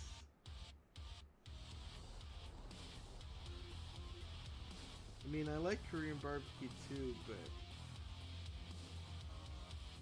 Texas barbecue hits different in Texas.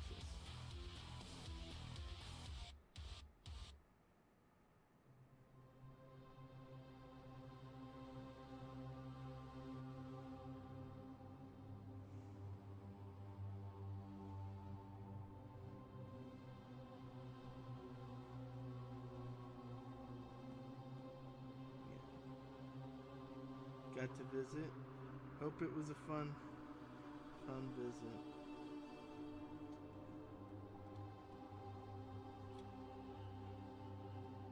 Let's see.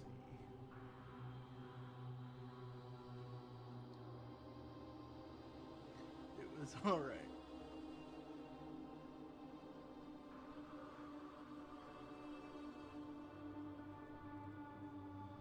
I mean, that's what Katie would say every time she would visit. It's okay. Don't kill me, sweetie. Don't kill me.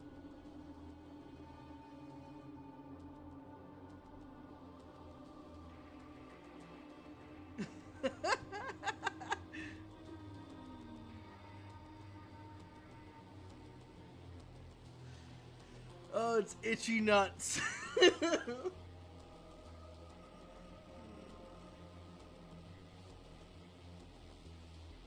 I'll get down there soon. Need to try some Texas barbecue.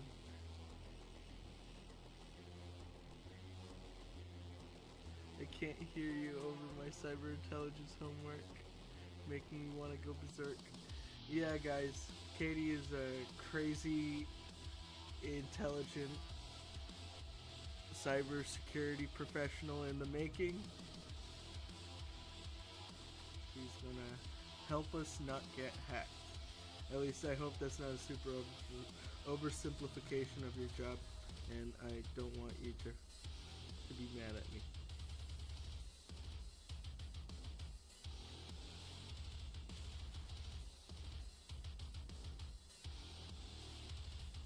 She's gonna hack you now. She doesn't need to. All she has to do is ask, and I'll be like, here you go.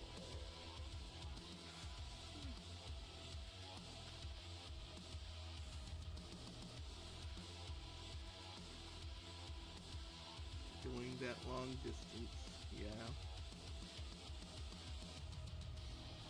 It's worth it in the end, though.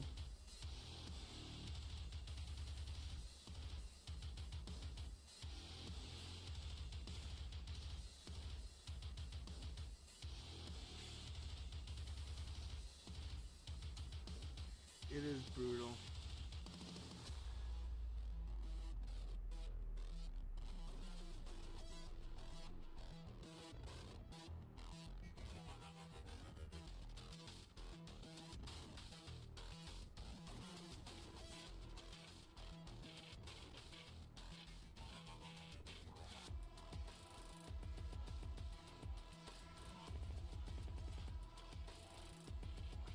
I'm glad he saw it.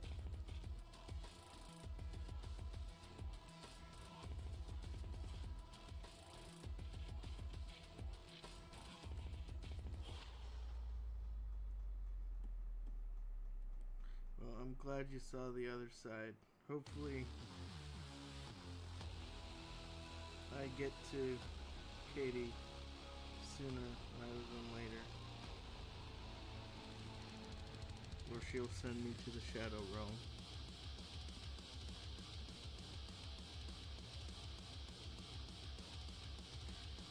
What do you guys think this guy does?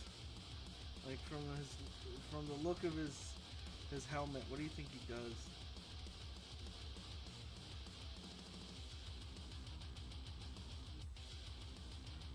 By the way, the human sculpt that you shared recently looks fantastic. Fart rebreathing unit. Awesome. Yeah, Malakar, that was a gin that I did for like sculpting club get together thing. That was pretty fun. He collects cats. He collected cats.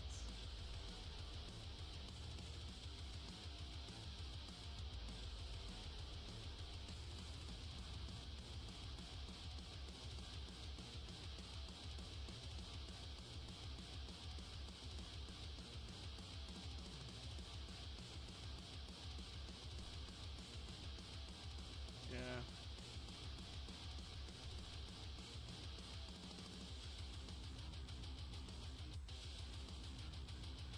Why you gotta do this to me?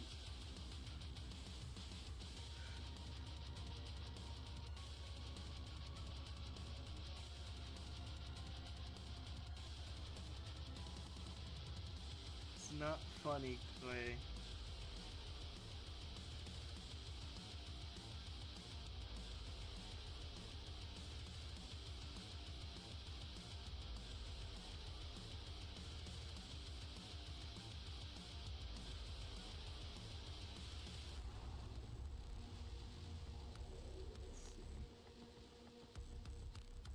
We're about to hit the 2-hour mark.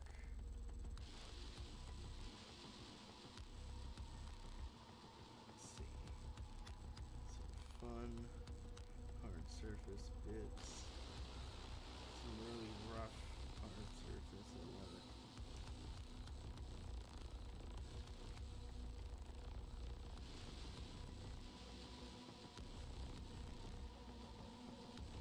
See you later, Alex.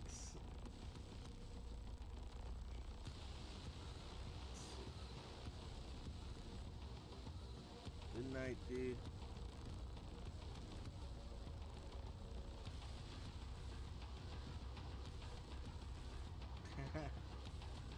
can harass me another stream. I look forward to it.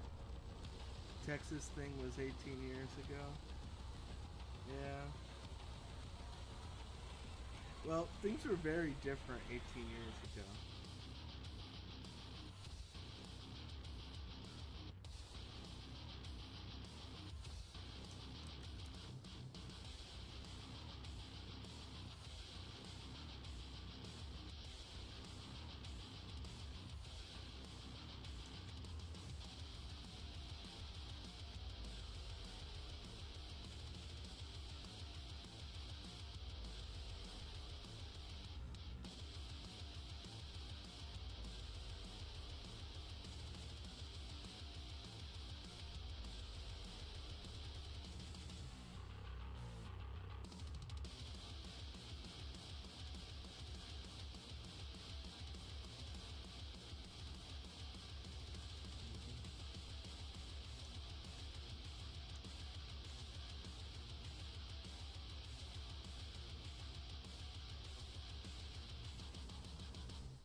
Did I design the crawler in KF3?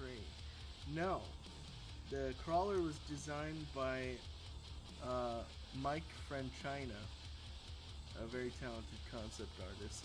It was sculpted by my lead, Samantha Rogers. And from what you see in the trailer, I did the texturing on the crawler. The final texturing.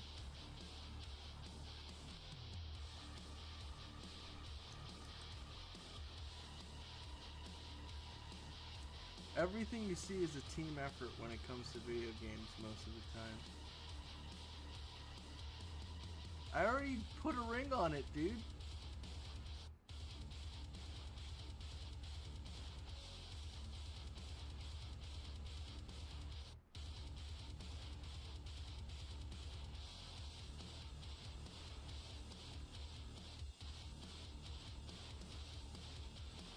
It looks so good. All the monsters. Yeah, dude. I'm actually really proud of the project.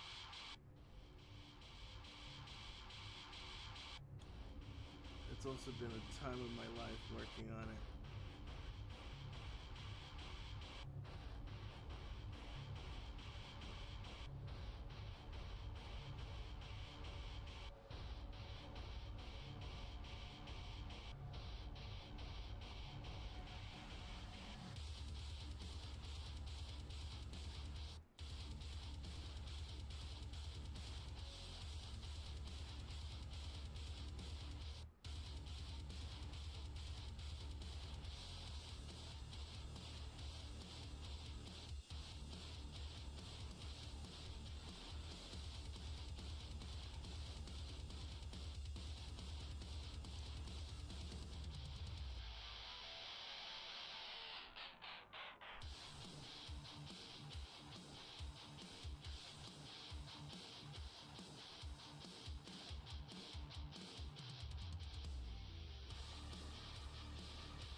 Yeah, Killing Floor's got great music.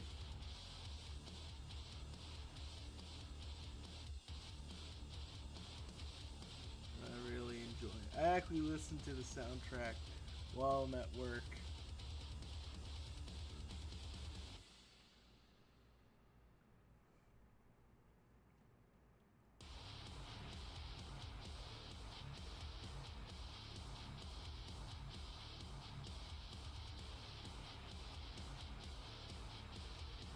Very dedicated employee. No, the music's just good.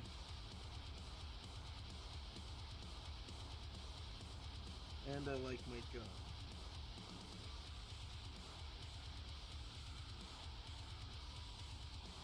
Buy the game when it comes out. Pay my paycheck. No, but we did a playtest for the game today. And man, it's getting fun.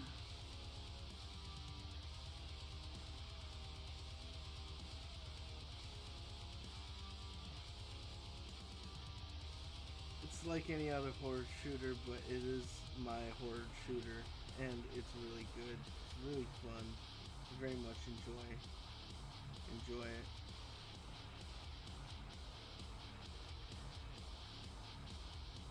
The release date hasn't been announced yet, but it is early 2025.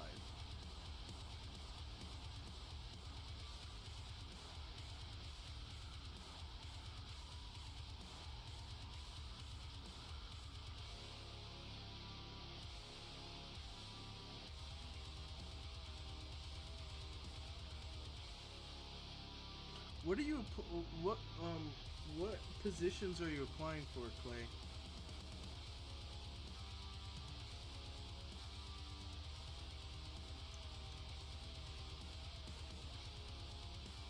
And don't be discouraged by rejection letters. Use them to fuel your fire. 3D rigger, do you have rigging experience? And do you have a rigging demo reel?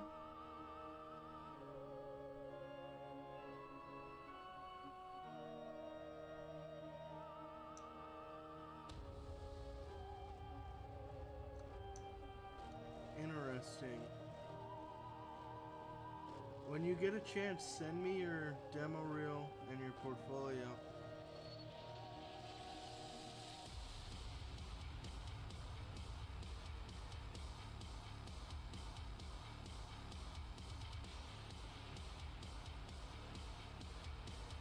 And I will throw your name around.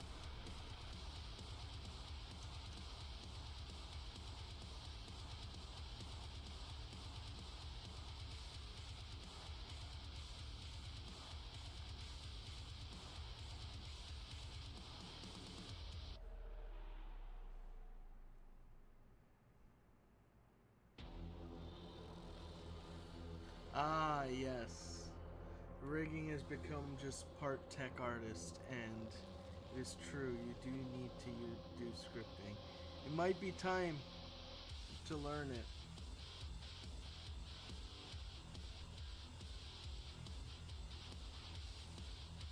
Yeah, but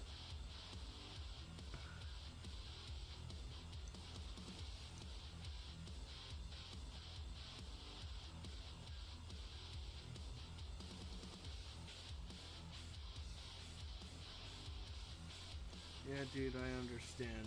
I tried scripting and creation. I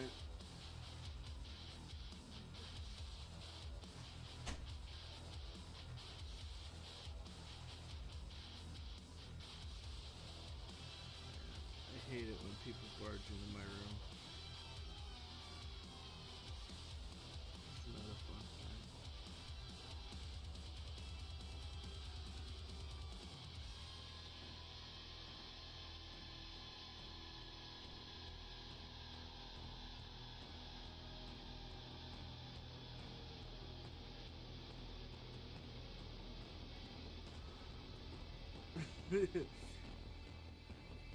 Yeah, sure. We'll call them roommates.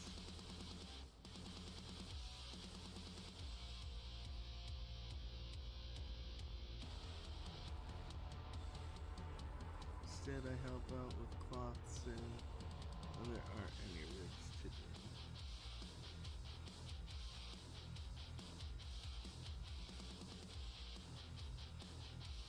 Is there any particular reason why they don't just hire you on full time? Is it because the scripting experience needed?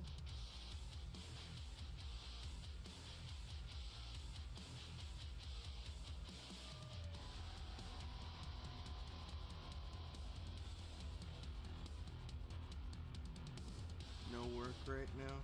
Ain't that the truth?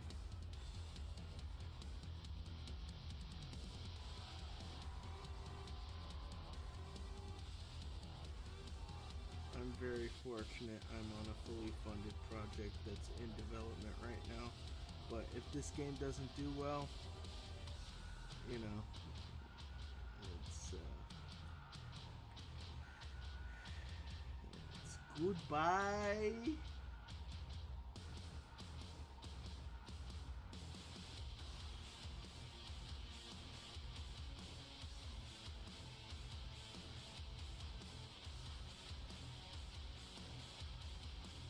Yeah.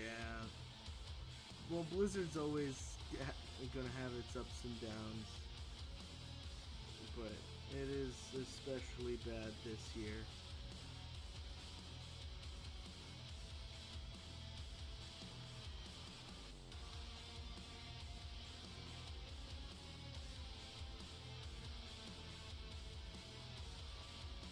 Is scripting comparable to programming?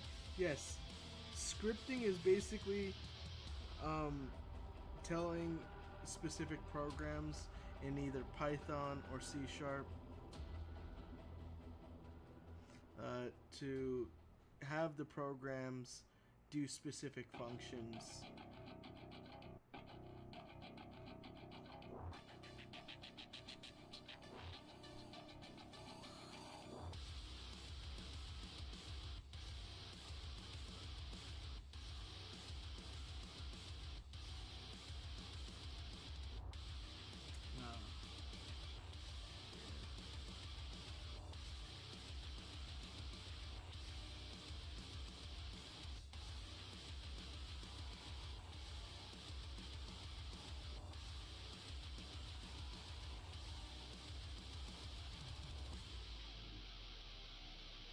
Helmet is coming out great. Can you put it kind of see how it fits?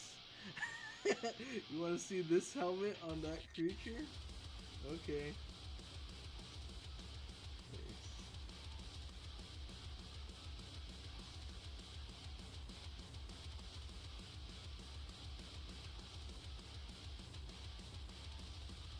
This is more of a human helmet, right?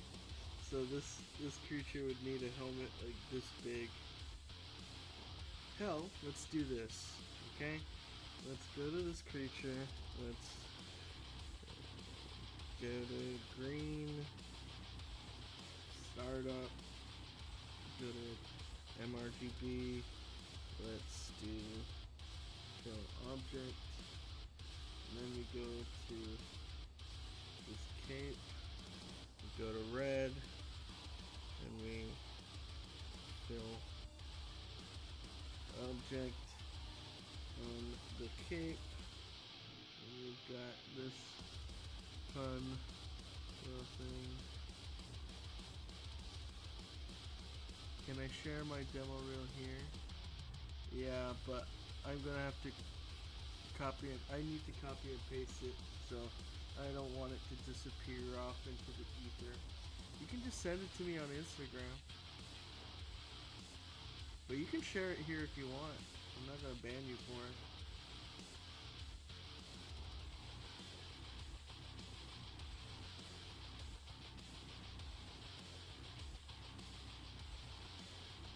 Let's see. Let me go back to metal. There we go.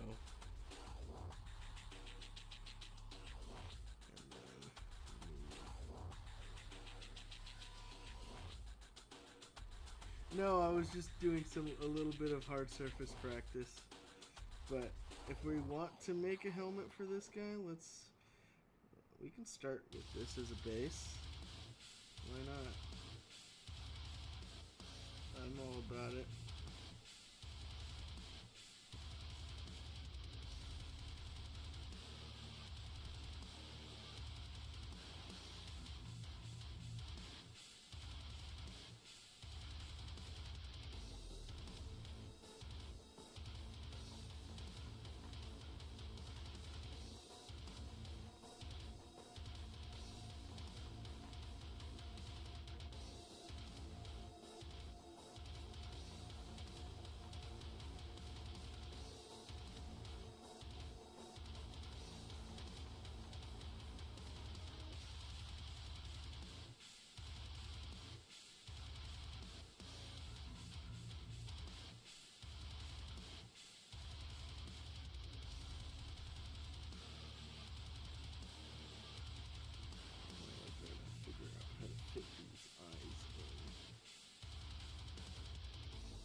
Could just bring these down.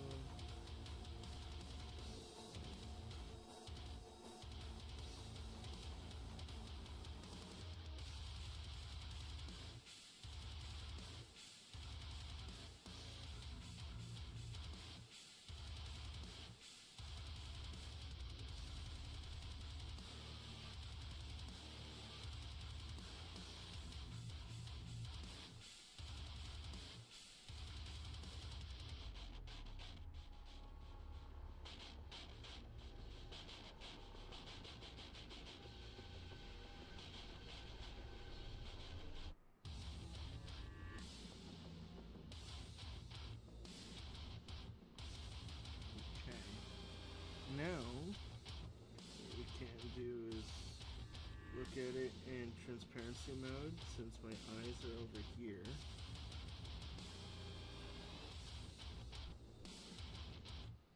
Let's try to bring some sort of idea so the eyes can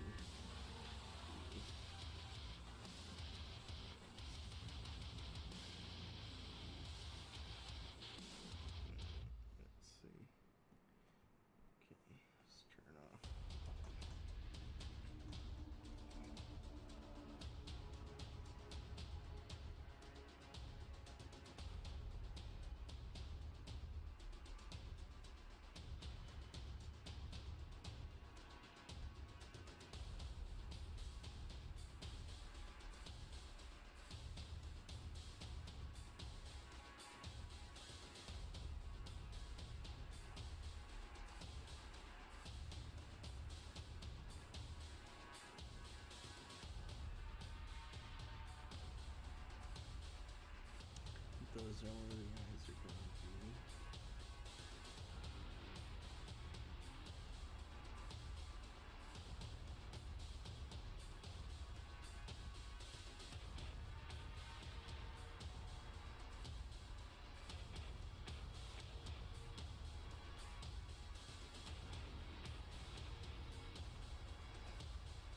Then we can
Alright, looking neat here. I'm gonna go get some work done before bed. Good night, everyone.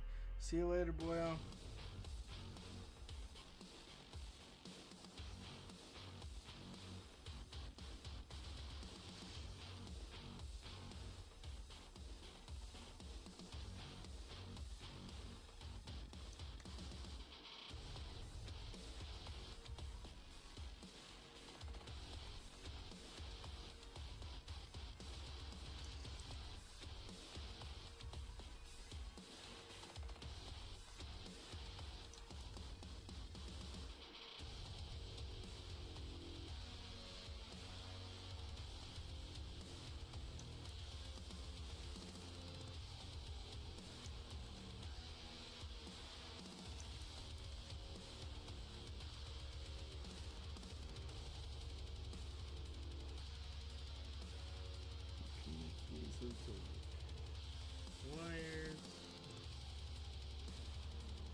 I'm just being super rough.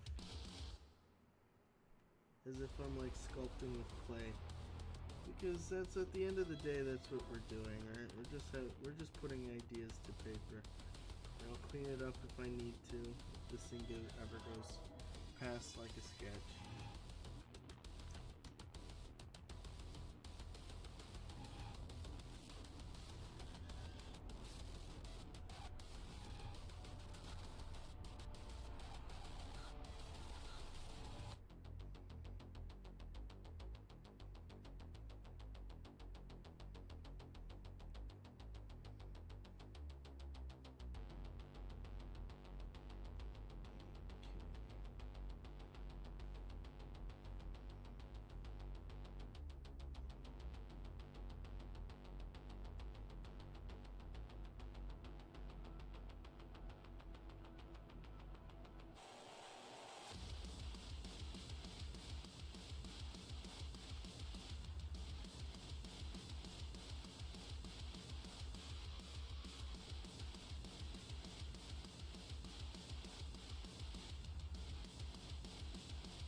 He has a little red cape.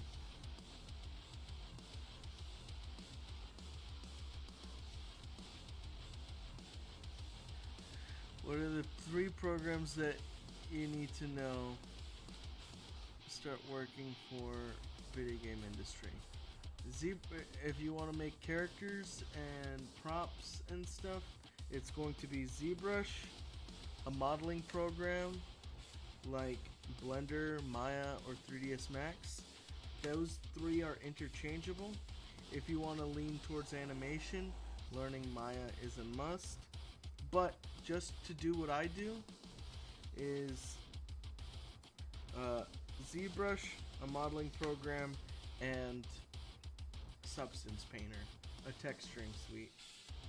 Okay?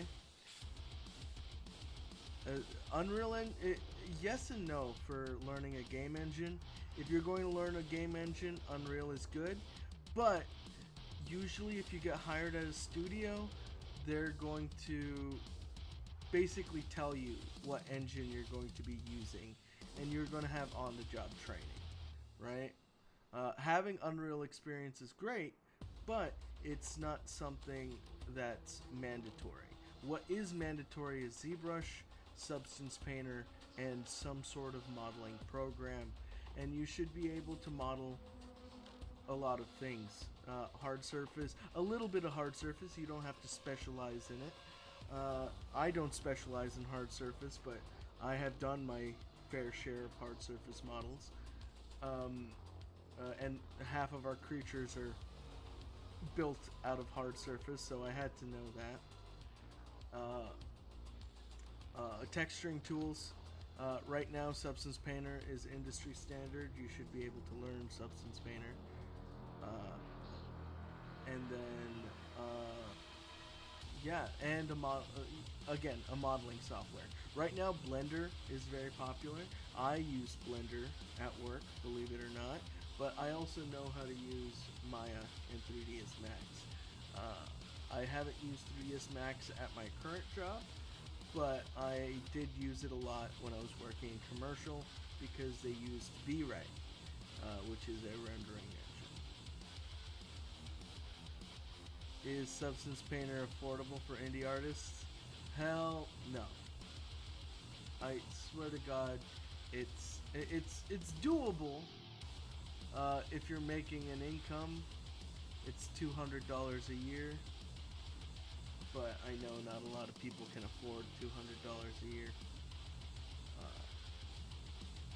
It might have also gone up because Adobe is evil, dude. There is another texturing program / rendering program I love, and that is Marmoset Tool Bag. It is a one-time perpetual license fee. Every time they release a new version, you do have to upgrade, but the upgrade fee is if you do an upgrade fee, is a discounted rate rather than you're paying full price every time a new version comes out. No, you're paying literally like 50% off every time a new version comes out. It's a very, I believe that's probably the best type of business model. Is right? Pay per version every year, and it shouldn't be full price. Your initial license, I think, should be full price, but every subsequent version, if you're upgrading, should be a nominal fee, because you've gotta be able to pay your staff and for further development of the product. I get that, but the way Adobe does it is completely and utterly insane and not ethical by any means. Also, I don't understand how we're technically contracted with Adobe whenever you buy their software, but they're allowed to change the terms of the contract at any point in any time. It's not, I don't know. Leaves a bad taste in my mouth, ethically speaking.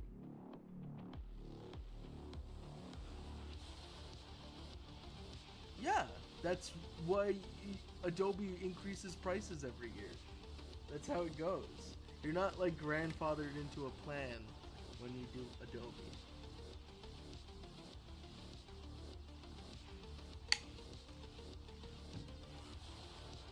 That's my biggest gripe with them. Yes, I did just switch water bottles to another water bottle.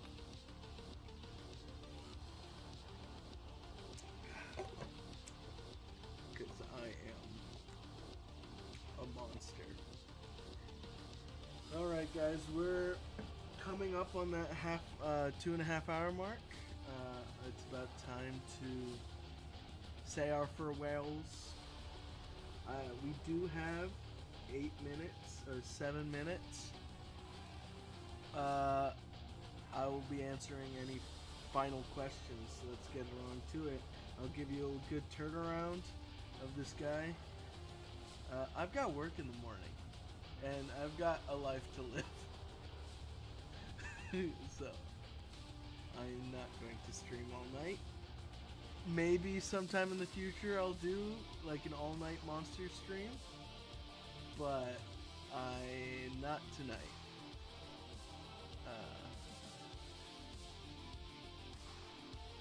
No, thank you for joining, Amalakar.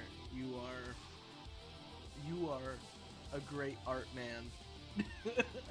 I know you said my art was great, but you're a great art man yourself.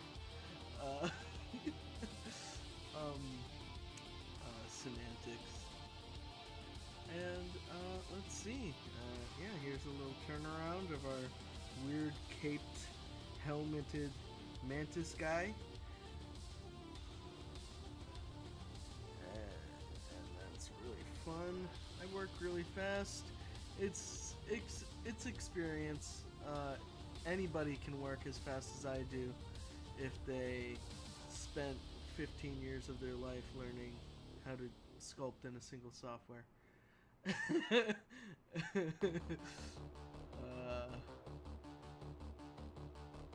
But nothing I do is unattainable. I'm not going to tell you guys that. It's whatever I do, you guys can do. It's dope. Samurai artist. Good night. Good night, dude. First time you talked in the stream. How you doing?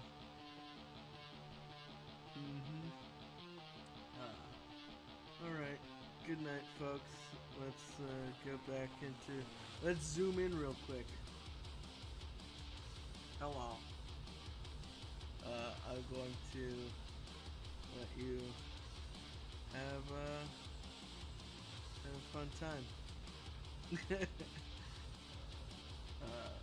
Alright, guys. Bye-bye. Bye-bye. Bye.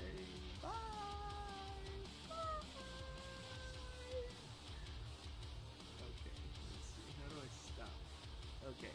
Bye.